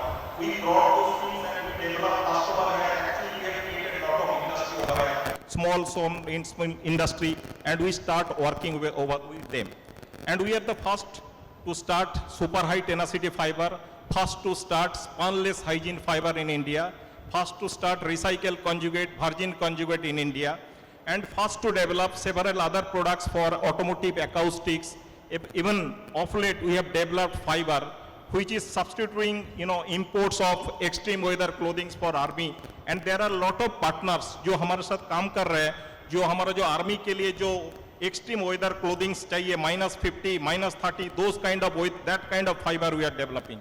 So we are apart from that, हम लोग जो सारा बात हो रहा है जो future जो non-woven industry है, that diapers, feminines or adult incontinence things. So those are the area we are developing some fiber. Even we are of late we have started supplying acquisition distribution layer ADL fiber for the non-woven industry, and also we are working for buy components. So it means we are supplying, हम लोग हर product जो industry का जरूरत है सारा product हम India में available किया.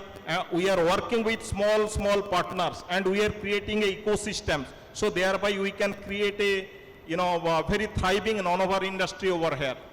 And regarding sustainability, we are pioneer in terms of sustainability. Way back even 1999, when sustainability, recycling was very infant. People are thinking that when we started chemical recycling and all these chemical, we want a big plant dedicated to non-woven and filling fiber, and we have started supplying those fibers. So we are in chemical recycling platform and post-consumer bottle, whatever you are seeing on these bottles, we process about 2.5 million bottles every year, and this year we are almost starting the capacity to 5 billion bottles. So chemical recycling, pre-consumer, post-consumers, and of late we have started supplying biodegradable polyesters. So all what we are hearing about the some of the kind of microplastic issues, so those can be addressed by biodegradable fiber. So biodegradable fiber for 2-dimensional and 3-dimensional fibers. So everything, every kind of non-woven you can think, we can supply those fibers. सारा fiber हम industry को दे सकते हैं. So sustainability में apart from that, as a corporate we are very responsible, and we have a absolutely what are the kind of carbon footprint we are going to achieve. Yeah. And we are developing fiber which are the lowest carbon footprint fiber in the world. Very good. Besides that, what we are doing, how to grow the industry, like we are working, we have a huge research setups and we have an innovative fiber. So we are actually going to the brands, and from brands like a top brands of the non-wovens manufacturers in the world, we are working with them, and we are working with the Indian partner and trying to create an ecosystem so that India can be leader in non-woven, in futures to come. So we are supplying products, we are supplying solutions, we are giving research expertise, we have experts in every domain in this industry so that Indian industry can flourish over the period of time. Thank you. Thank you. A lot of passion, sir. Excited Thank you so much. Sir, Suresh Patel ji, you represent non-woven industry, NFI. Sir, please share your experience. हम लोगों ने basically packaging industry से start किया था. उसके बाद धीरे धीरे हम लोग मेडिकल सेक्टर के अंदर, medical disposable sector, hygiene sector के अंदर हम लोगों ने एंट्री लिया. मगर मैं एक बात पे ध्यान खींचना चाहता हूँ. 2013 से हम लोगों ने एग्रो टेक्सटाइल में काम स्टार्ट किया था और पर्टिकुलरली रिलायंस इंडस्ट्री के साथ में हम लोगों ने एज अ जॉइंट वेंचर उनकी कोर टीम जो पीपी डेवलपमेंट के लिए काम कर रही थी उनके साथ में हम लोगों ने स्टार्ट किया था. आज तक हम लोग उनके साथ जुड़े हुए हैं. बहुत पूरे इंडिया के अंदर हम लोग बात करें तो इंडिया में हर डिस्ट्रिक्ट में केवी के सेंटर है, एग्रीकल्चर यूनिवर्सिटीज़ है. वहाँ हम लोग साथ में रह के एग्रो टेक्सटाइल डेवलपमेंट के लिए पर्टिकुलरली साथ में जुड़ के हम लोग रिसर्च डेवलपमेंट वहाँ करते हैं. जो वहाँ की जो सक्सेस स्टोरी है वो फार्मर के बीच ले जाते हैं और फार्मर को कम खर्च में, किसानों को कम खर्च में खेती में ज़्यादा से ज़्यादा कैसे फ़ायदा हो उसके लिए हम लोग बेसिकली ज़्यादा काम करते हैं. आज पर्टिकुलरली मेरी फैक्ट्री की बात करूँ तो हम लोग एग्रो टेक्सटाइल में पायोनियर है इंडिया में. सबसे पहले हम लोग उसमें इनिशिएट किया था. हमने 300 ton metric ton per month के हिसाब से स्टार्ट किया था. आज हम लोग 1200 ton metric ton per month पहुँचे हैं. कोविड के टाइम पे हमारी इंडस्ट्री, पर्टिकुलर मेरी इंडस्ट्री और मेरी सहयोगी इंडस्ट्री ने काफ़ी सारी हेल्प की थी मिनिस्टर ऑफ टेक्सटाइल के सपोर्ट में. पीपी किट के लिए, मास्क के लिए जो फैब्रिक सप्लाई जो करना था, वहाँ की सिचुएशन तो उस टाइम पे बहुत टफ थी कि वहाँ कोई घर से बाहर नहीं निकल सकता था. उस टाइम हमने इंडस्ट्री को स्टार्ट करके काफ़ी सारी हेल्प की थी. तो ये हमारी एक छोटी सी स्टोरी है. Thank you Suresh ji. Sir, questions तो बहुत सारे थे but I think I will take one question for सबके लिए and then we will have a open house and then will conclude. मेरा पहला क्वेश्चन है कमल जोरी साहब को. Sir, as you are aware एक हाइजीन एंड हेल्थ केयर बहुत important factor रहेगा नॉन वूवन इंडस्ट्री को आगे बढ़ाने में. आपके हिसाब से India as we stand today, how prepared we are to cater to the growing demand of the coming future? I will explain you from my own personal experience. When I started manufacturing in 2010, none of the raw material was available in India. Non-woven, polybag sheet, tape, everything I had to import from different countries. Korea, Japan, Singapore, China and other places. But today, other than pulp and super absorbent, everything else is available in India. Non-woven, there are so many manufacturers available. And when I go to international exhibitions, I see every buyer from every country, he wants to develop alternative to China. So they come to me and they ask me, why should I buy from India?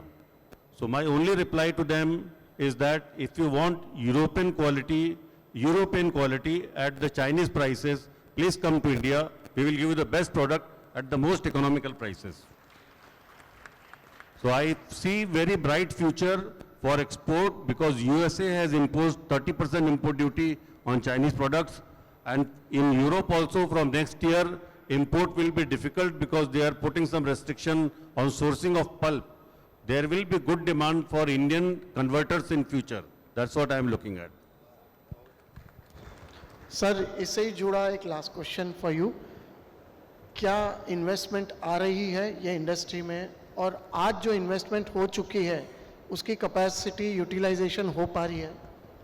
Today in India, I think people have invested during COVID time and after that, and demand is not growing as per expectation.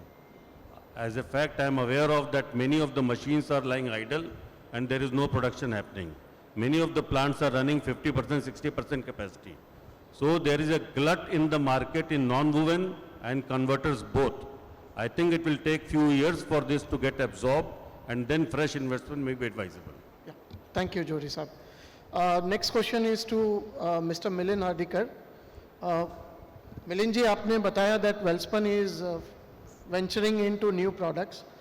So आपके हिसाब से आने वाले what are the future trends of non-woven which will drive this? We all are aware what brings us here is hygiene,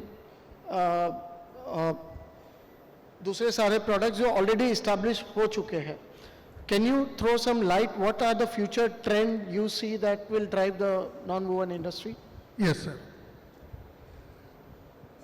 In my opinion, government is opening out lot of new sectors. Believe me, the Atmanirbhar Bharat is opening new opportunities for the non-wovens in defense and aerospace. Let's move out of the traditional thinking of what non-woven can do. There are completely new products and new opportunities that are coming up our way. Only thing is we need to be ready to handle the complexities of those products. Precision and complexity is going to be the mantra. If we can handle it well, I think skies we can do a very, very exponential growth of this industry. Okay. Thank you, Milind ji. Indeed,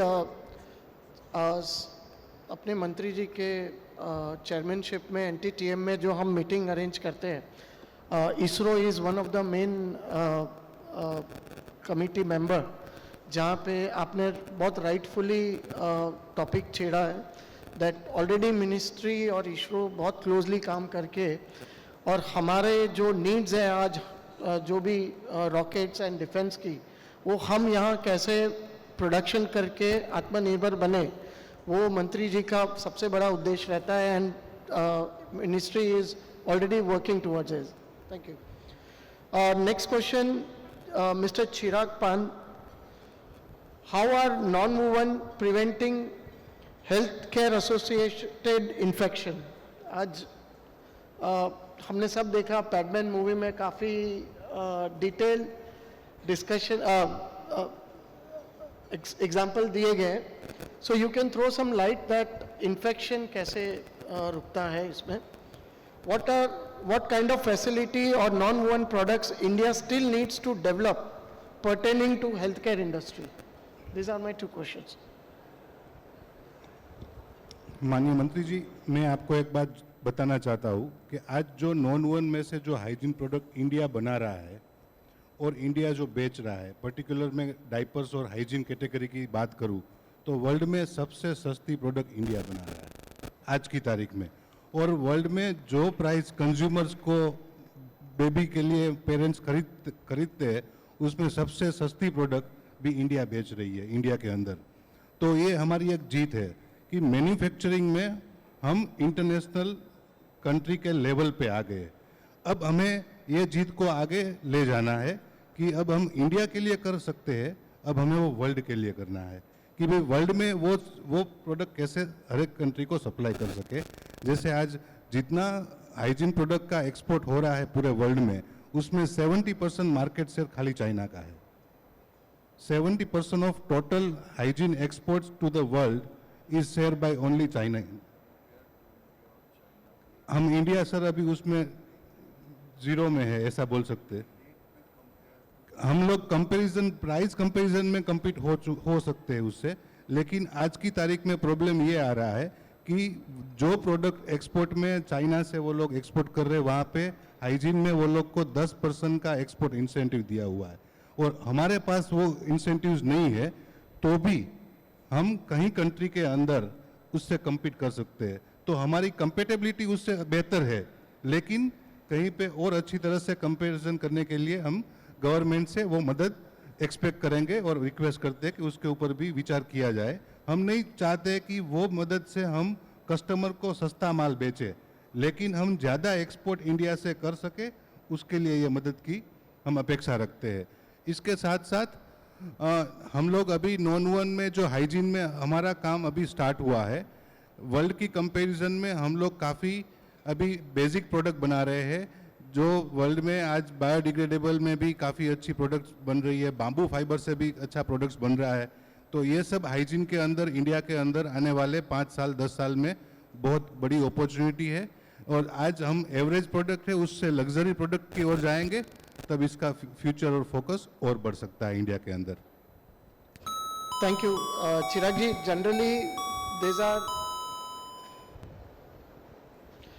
आप जो incentive की बात की है, China जो 10% देता है, आप प्लीज़ हमें अप्रोच करिए। बेसिकली ये इंसेंटिव्स या सब्सिडीज़ नहीं रहती है, this is the reversal of taxation what we pay for exporting the data.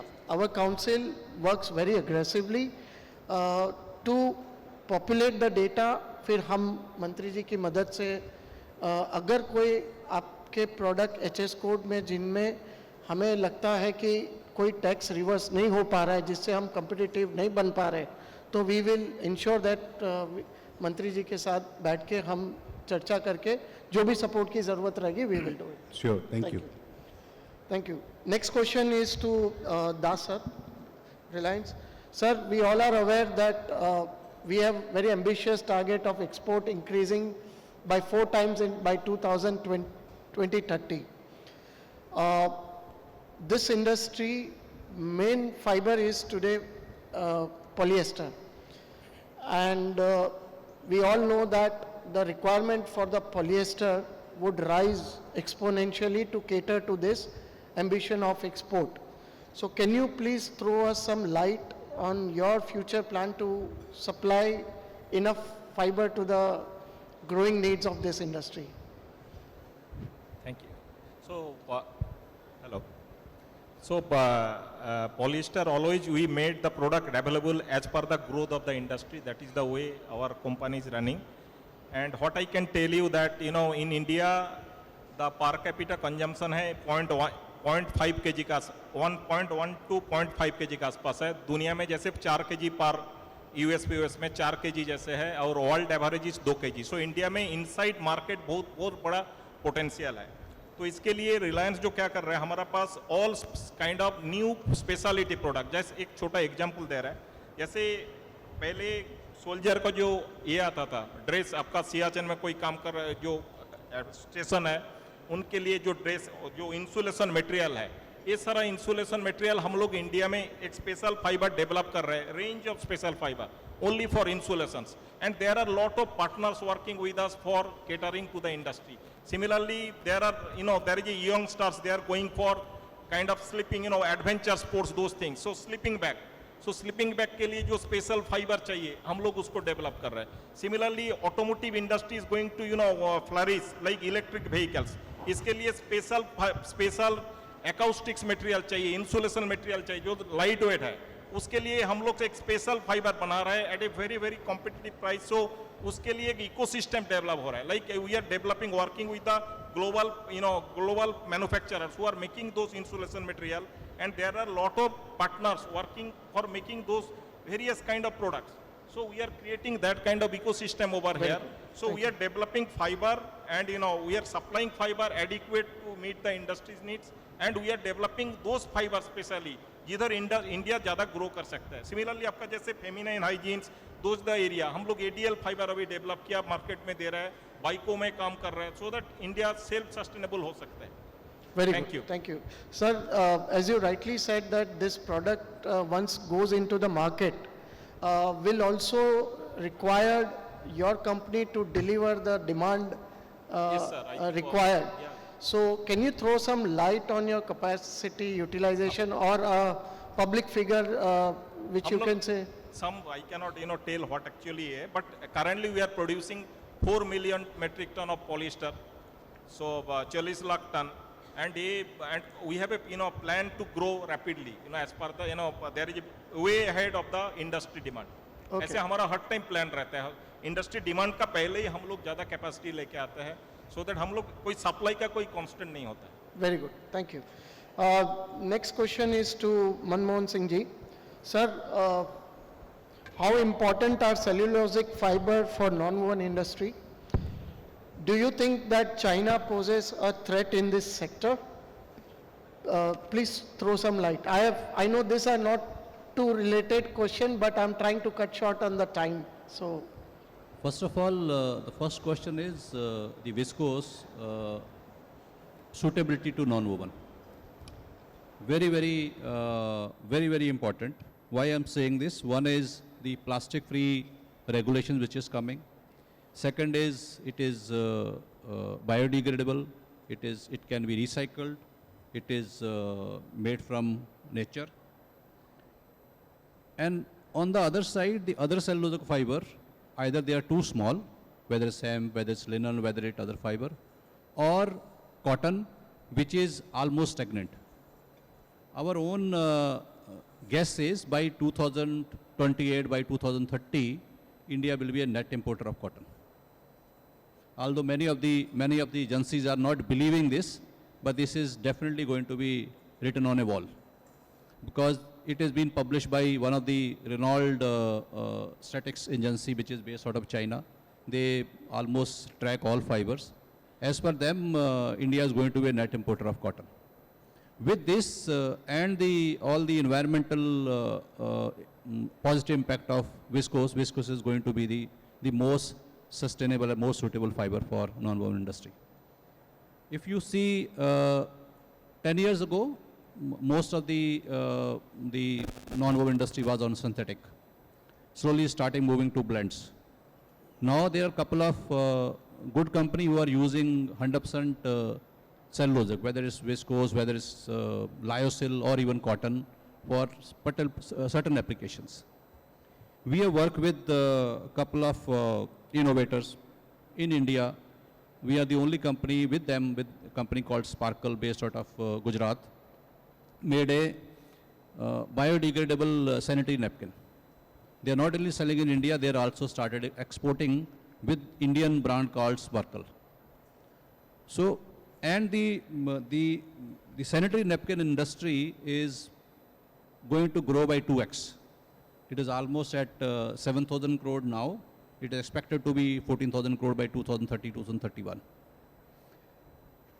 When I see the challenges for the industry,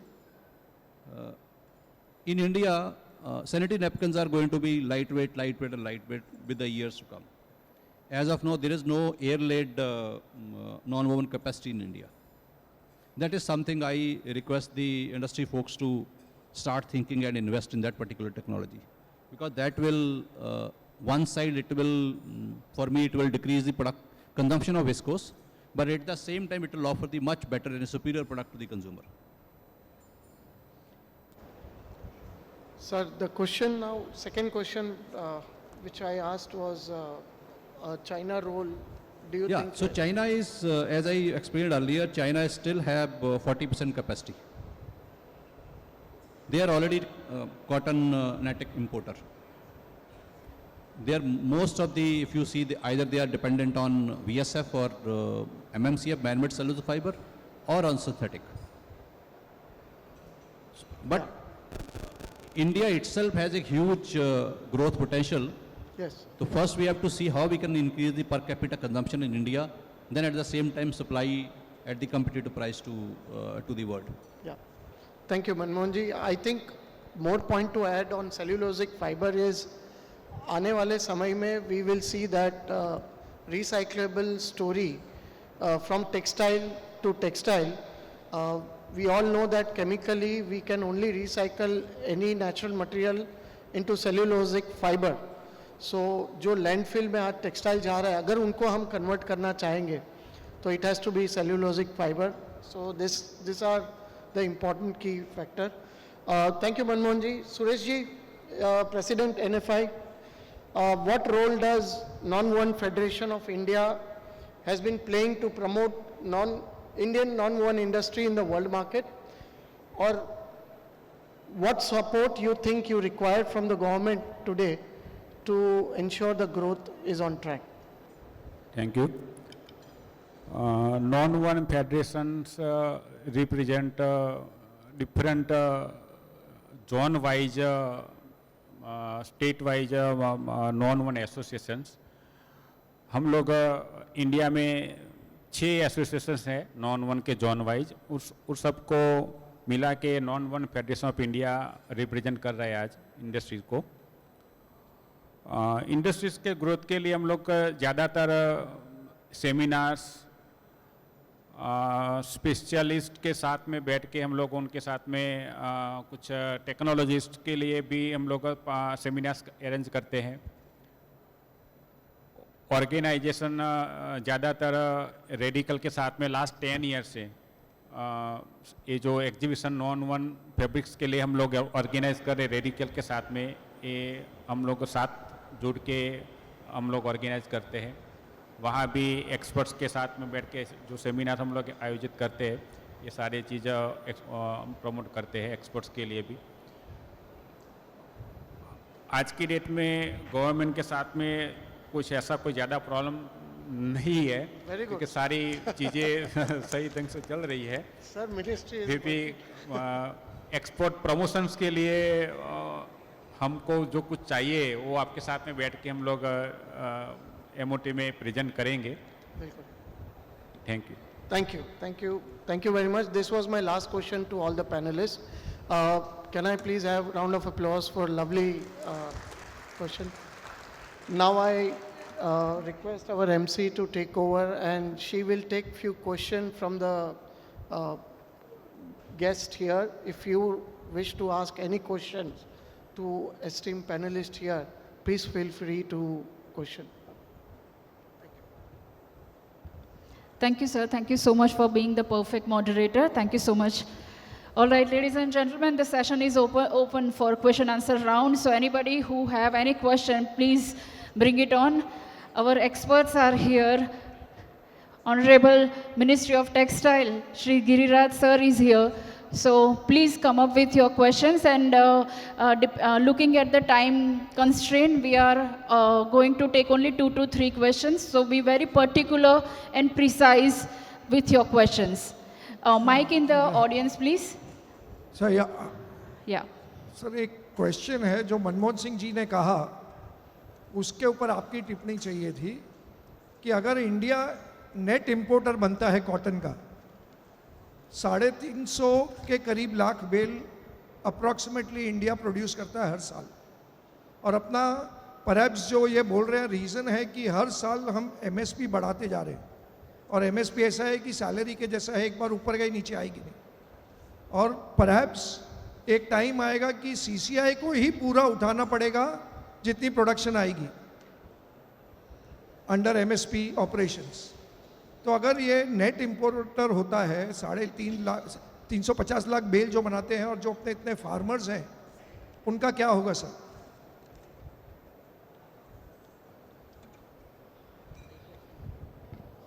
Thank you, Rakesh ji, for raising this question. Mantri ji has noted your question. I would request everyone to please, this is a panel for non-woven, and if we can stick to non-woven question, that would be helpful for the audience and like-minded people here. Still, Mantri ji, अगर आपको कोई जवाब, या फिर हम आगे, we will soon hear from Mantri ji, and he said that आपके question का answer he will be saying this. May I please have any other question? My sincere request is to stick to non-woven industry. Now we have sufficient capacity for hygiene industry, especially for adult diaper, baby diaper, and children, this one sanitary napkin. But still we are seeing lot of imports are coming from China and other country for diapers, especially sanitary napkins. Why don't we restrict them, putting some anti-dumping duty, what Europe and US and Canada is now doing for all Chinese products, anti-dumping duty. Something we should do so that so many hygiene industry can start in India. Yeah. I'm a project consultant for hygiene and non-woven fabric industry. Sir, if you can permit me, I can answer. Ji. Thank you. Sir, well point raised. This question of restricting import, we are free economy. We are non-tariff barriers, WTO में compliance नहीं होते हैं. However, Ministry is in advanced stage of mentioning the QCOs for the import of many products. We know we facilitated a meeting from the companies like Kimberly-Clark and others who been told that soon there will be a QCO which will have certain criteria for any importers to import. These are the big measures which we will... Hello. I can answer that. From 1st October, QCO is compulsory. Yes. Without BIS certification, no product can be sold in India from 1st October. And that will help in stopping lot of unauthorized imports which are happening in India. And this QCO is not pertaining to the product they are exporting. Also, the company which is exporting has to be validated by our Indian authority. So these are the measures which government have already taken. Next question, please.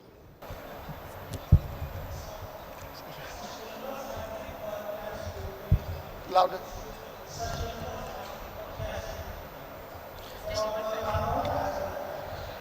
You mean to ask sustainable fabric का क्या scope है? Non-woven or fabric? Any panelist would like to? One thing I can tell you that next 2 to 3 years you will find biodegradable non-wovens which will not leave any microplastic. Lot of research has happened. Products are under testing in abroad and in India also. It will be the particles after decomposition, it will be consumed by the bacteria and the plants for nutrition. So there will not be any microplastic. So in 2 to 3 years time, you will find all the products, diapers, napkin, everything biodegradable. Thank you, everybody. So further questions, we will be discussing over networking lunch if opportunity given. And also now is the time for, this is the time for a very important moment, and for which I think almost all of us are awaiting to hear him. So before I call upon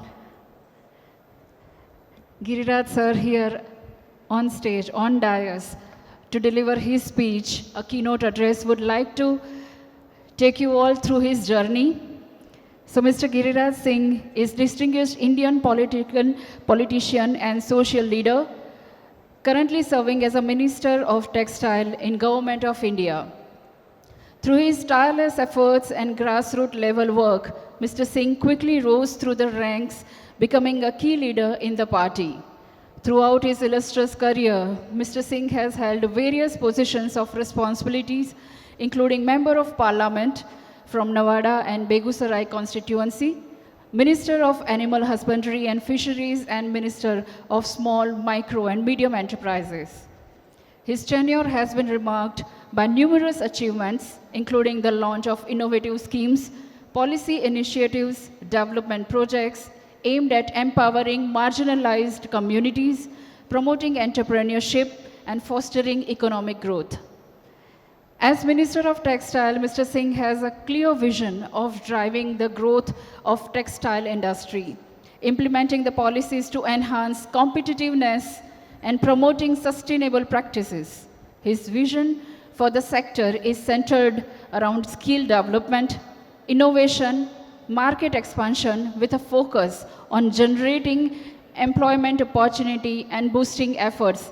Ladies and gentlemen, let's welcome after Minister of Textile, Government of India, Shri Giriraj Singh ji here with a huge round of applause, everybody.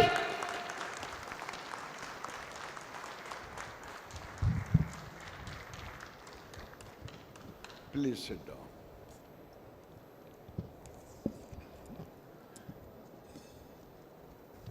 मैं सर्वप्रथम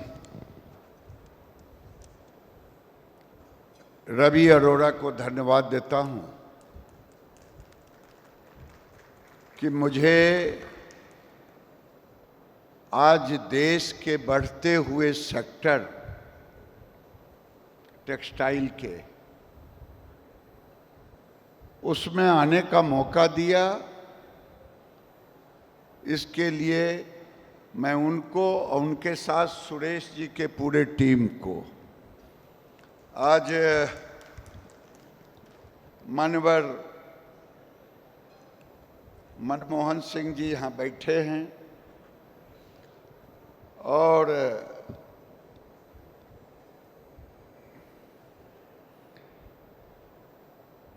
तरुण जग्गा जी भी हैं। आप सोच रहे होंगे एक तरफ मनमोहन सिंह का नाम लिया, दूसरे तरफ तरुण जग्गा जी का नाम लिया, बीच में कमल जी को हमने छोड़ दिया। उसके कारण मैं बोलूंगा कुछ नहीं, बिना बोले हुए इस इंडस्ट्री में इन दोनों प्लेयर का बड़ा रोल है। अब इनके ऊपर और मैं खास करके कमल जी को धन्यवाद देता हूं कि कमल जी ने काम शुरू किया वहां से जब यहां कुछ नहीं था। जब मेरे भाई ने क्वेश्चन की, उसका भी जवाब दिया बड़े ही सरल तरीके से, एक एंटरप्रेन्योर के नाते। तो मैं सुरेश जी को धन्यवाद इसलिए दे रहा हूं कि उन्होंने इसको ऑर्गेनाइज किया, और तरुण जी और मनमोहन जी को भविष्य के लिए धन्यवाद दे रहा हूं कि भविष्य में कोई दिक्कत ना हो इस इंडस्ट्री को। मानवर मिलन जी, मानवर कमल जौहरी जी,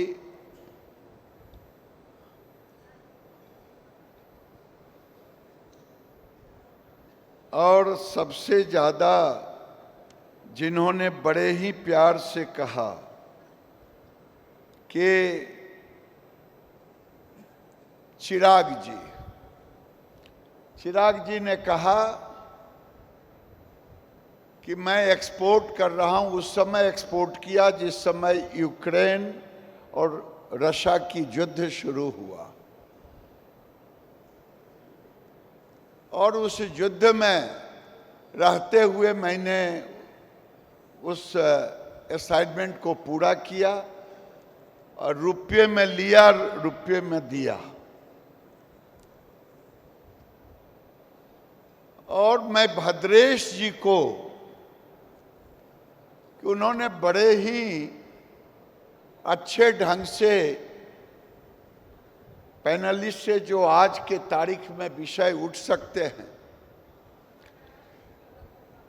एक एंटरप्रेन्योर की भूमिका में नहीं बल्कि एक कोऑर्डिनेटर की भूमिका में, एक एंकरिंग की भूमिका में, ऐसा एंकरिंग जो बड़ा कठिन काम होता है। तो मैं सबको धन्यवाद देता। मैं 2-3 बातें कहूंगा, भाषण देने के लिए नहीं खड़ा हुआ हूं। जब मैं 2-3 दिन पहले जो हमारा टेक्निकल फाइबर है,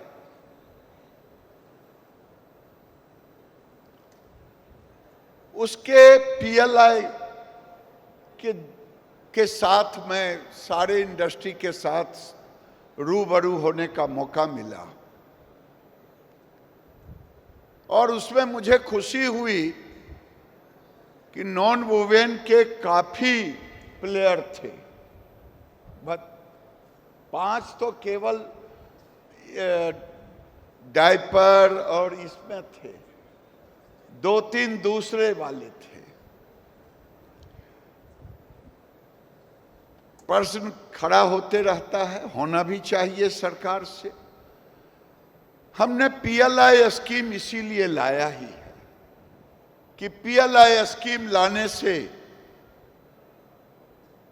हमारे इंडस्ट्री को कुछ सपोर्ट मिल सके। मैं जब भी पीएलआई 1 के बाद PLI उसी में 2 लाने का काम किया। इसका उद्देश्य ही है कि इंडस्ट्री को सपोर्ट करना। और जो नॉन वूवेन में मुझे समझने का मौका मिला अभी तक इसलिए कह रहा हूं कि पूरा समझ नहीं पाया, इतना बड़ा ये सेक्टर है। और देश के लिए, हमारे लिए टेक्सटाइल के सेक्टर में हम मैन मेड फैब्रिक की बात करते हैं, हम नेचुरल फाइबर की बात करते हैं। हमारे CMD यहां बैठे हुए हैं कॉटन कॉरपोरेशन के। तो ये आने वाले दिन में केवल हाइजीनिक सेक्टर में नहीं, बल्कि एग्रीकल्चर सेक्टर में एक क्रांति लाने का काम करेगा।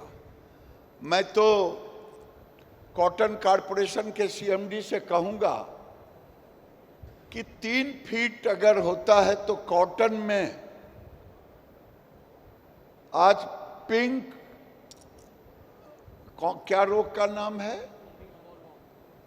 पिंक बोलवर्म, तो ये छोटे में हो जाता। एक आप ट्रायल करें 1-8 हेक्टर में ICR के साथ मिलकर के, और किसी इंडस्ट्री से सुरेश जी के साथ मिल जाए, किसी के साथ मिलकर के, कि अगर उसको कीट से बचाए और 3 फीट तक अगर वो सेफ हो गया तो आपके अनुसार उसके 70% 80% रोग मुक्त हो जाएगा, ऐसा मैं मान रहा हूं। लेकिन जितने भी क्रॉप हैं, एक तो हम इन्होंने उसको शेड के रूप में प्रदर्शित किया है, उसके और भी कई इम्प्लीकेशन हैं। तो एग्रीकल्चर के सेक्टर में जियो टेक्सटाइल के रूप में इसका परिवर्तन, शॉपिंग बैग में और बड़े बैग में, मैं देख रहा था, मैं समझने की कोशिश की, ये सारे पिक्चर इन्होंने यहाँ डाला है। और जो मैगजीन, उस मैगजीन में भी दोनों का, आज देश के अंदर में जो हमारे कमल जी ने कहा कि यही एक प्रोडक्ट है, हाइजीनिक प्रोडक्ट, जिसका रेट गिर रहा, इसलिए कि टेक्नोलॉजी आ गया। देश के अंदर में बाइंग कैपेसिटी बढ़ा है, जिसको आप लोगों ने भी एक्सेप्ट किया है। जहां 2,500 रुपया प्रति व्यक्ति बाइंग कैपेसिटी था,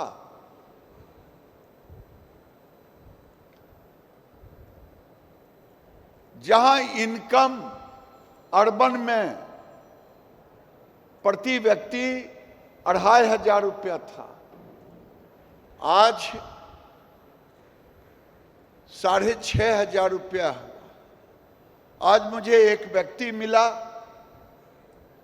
रवि अरोड़ा ने मिलवाया, वो कह रहा है कि इसी मटेरियल से हम 2.5 रुपये में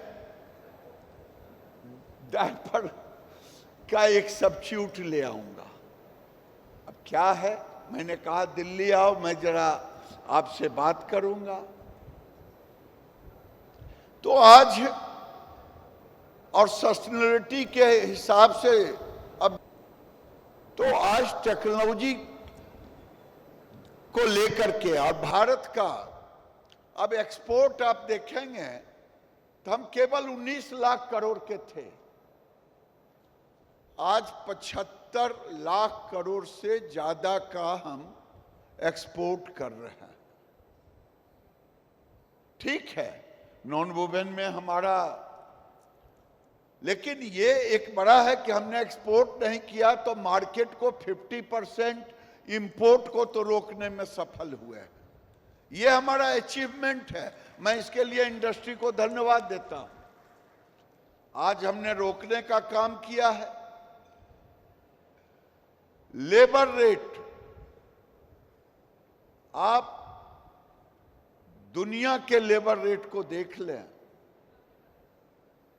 $130, $130 से लेबर रेट कहीं भी नॉट चीपर देन इंडिया।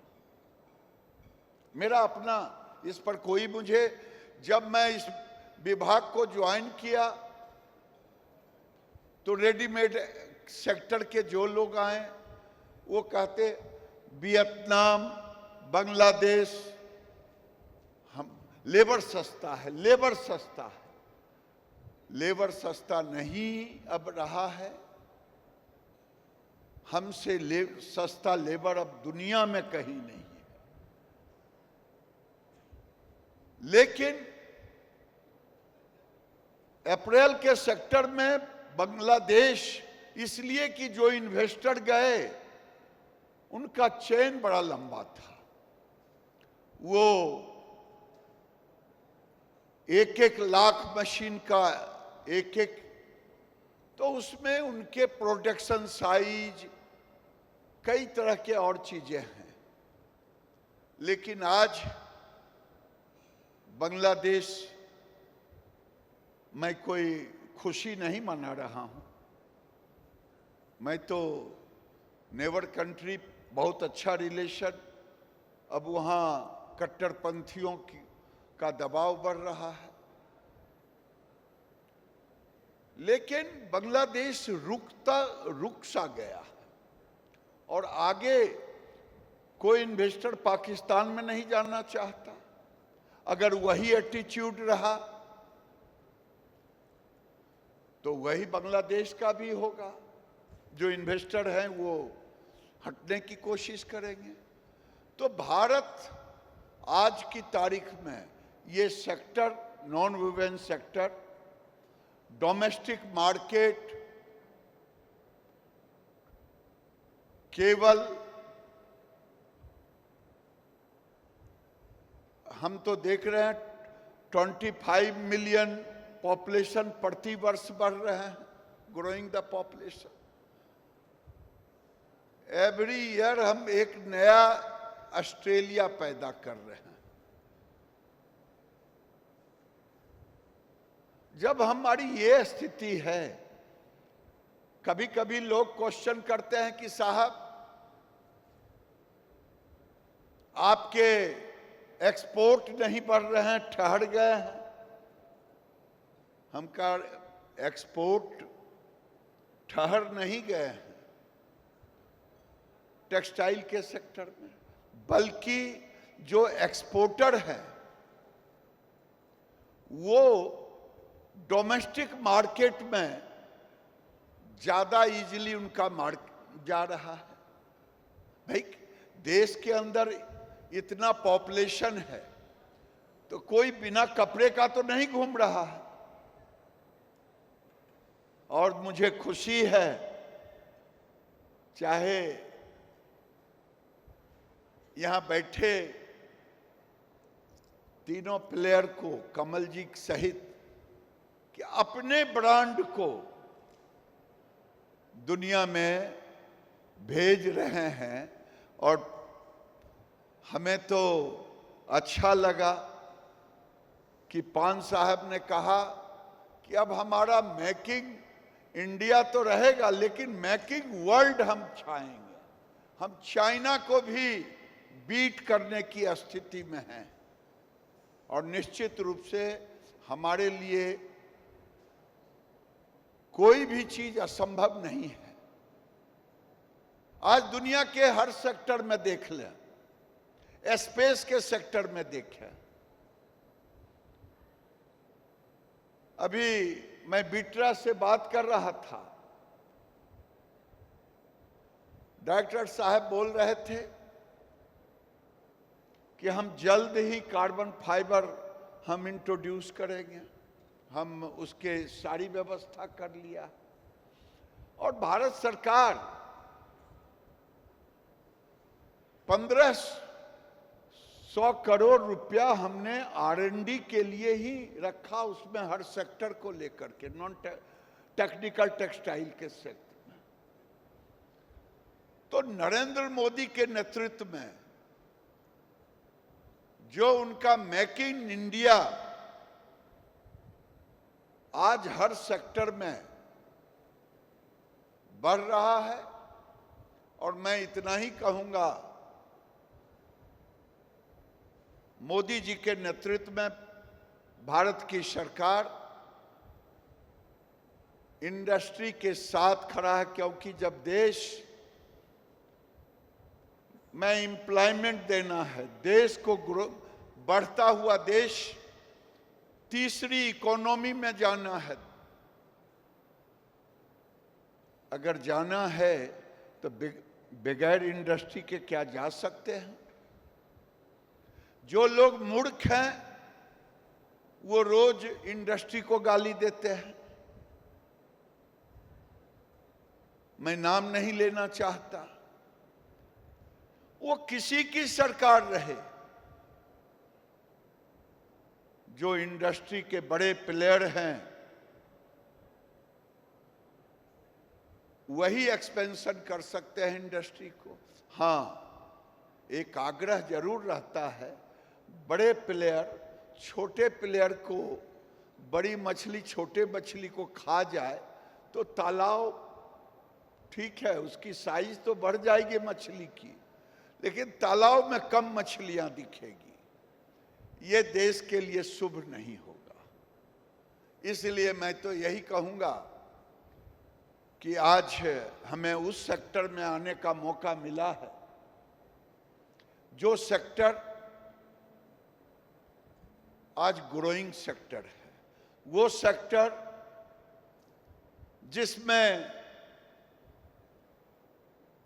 आज इंडस्ट्री कम इंडस्ट्री है। मैं तो कहूंगा कि आज पूरे दुनिया को अगली बार जब आप इस करें, भारत टेक जब हो, उस समय इस सेक्टर के इन्वेस्टमेंट के प्लेयर को भी इंडिया में लाएं।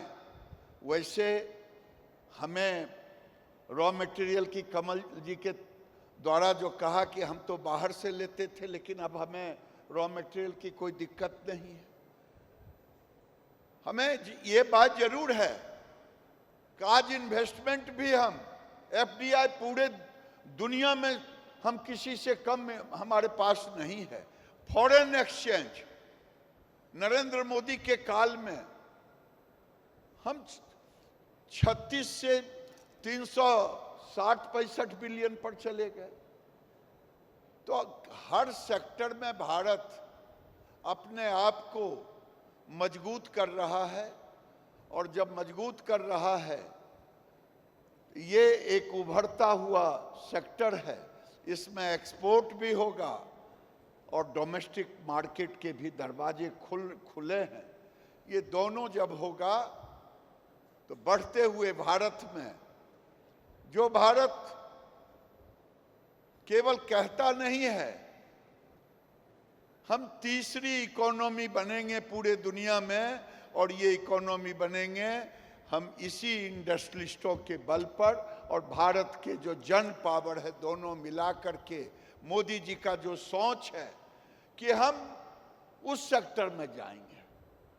हम बात कर रहे थे एक नए सेक्टर की, वो मिल्क वीड, जर्मनी ने काम किया है, वो कह रहे थे, पीछे भी किसी ने मुझे कहा कि उस पे मिल्क वीड पे जर्मनी ने काम, भारत भी काम कर रहा है, कई लोग काम कर रहे हैं, और आने वाले दिन में हम कपास के प्रोडक्शन में भी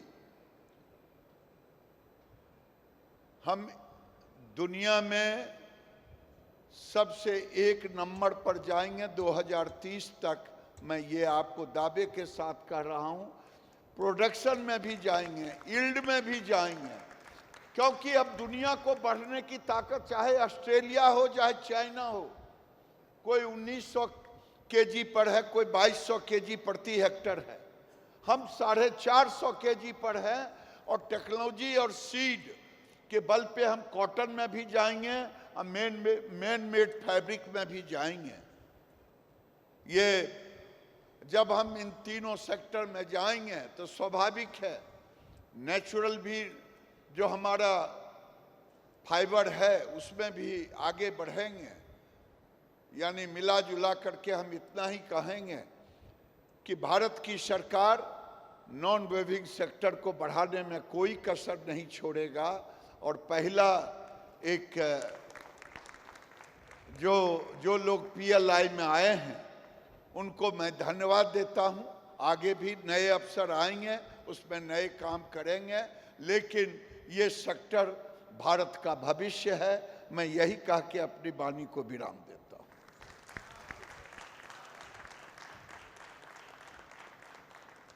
Thank you, sir. Thank you so much for gracing the event and for such motivational and inspiration speech. जोरदार तालियां हो जाए एक बार, और जो तालियां हैं वो रुकनी नहीं चाहिए. I now request the brain behind this initiative of the exhibition on non-woven industries, the organizer himself, CEO of Radical Communication, Mr. Sanyal Desai, to come forward and hand over the memento to our Honorable Minister of Textiles, Shri Giriraj Singh Ji.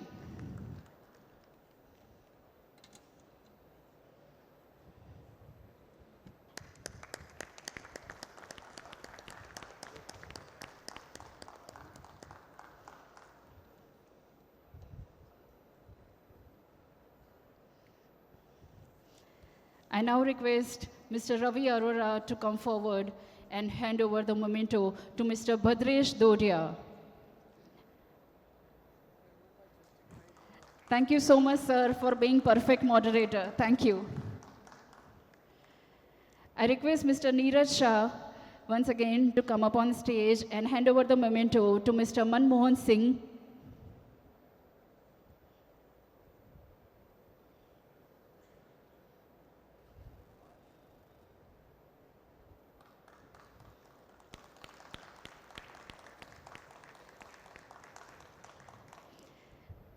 Ladies and gentlemen, then when we are getting such excellence here on the stage, so let's have a huge, huge round of applause until we give away the last memento, until we get over with this event. Everybody, let's have a huge round of applause and fill this hall with a lot of energy and a lot of positivity. Come on. All right. Next, would like to invite Mr. Ravi Arora once again to hand over the memento to Mr. Kamal Johari.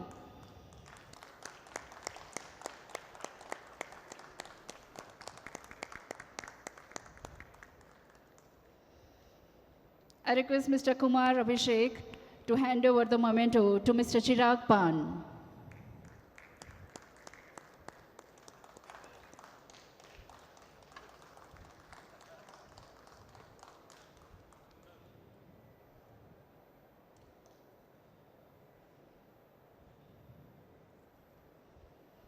Please hand over the memento to Mr. Milind Hardikar.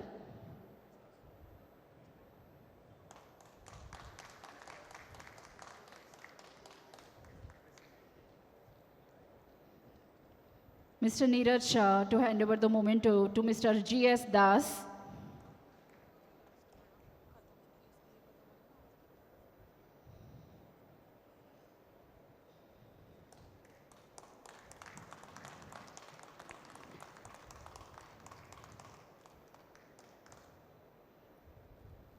Mr. Sanyal Desai to hand over the memento to Mr. Suresh Patel.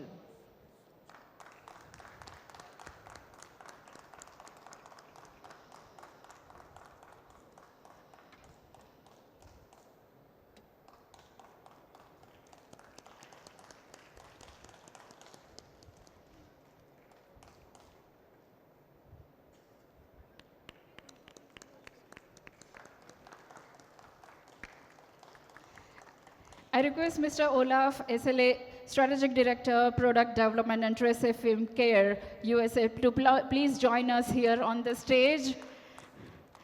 And I also request Mr. Sanyal Desai to hand over the memento to Mr. Olaf. Thank you, sir, for your detailed presentation.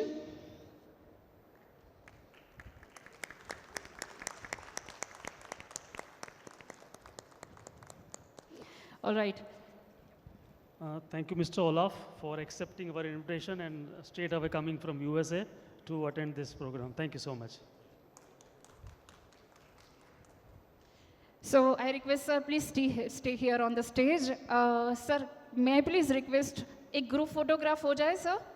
सबके साथ आगे आ जाएंगे. Everybody, please come forward. I request Sanyal ji, Neeraj ji, Team TVD, sir, please join us.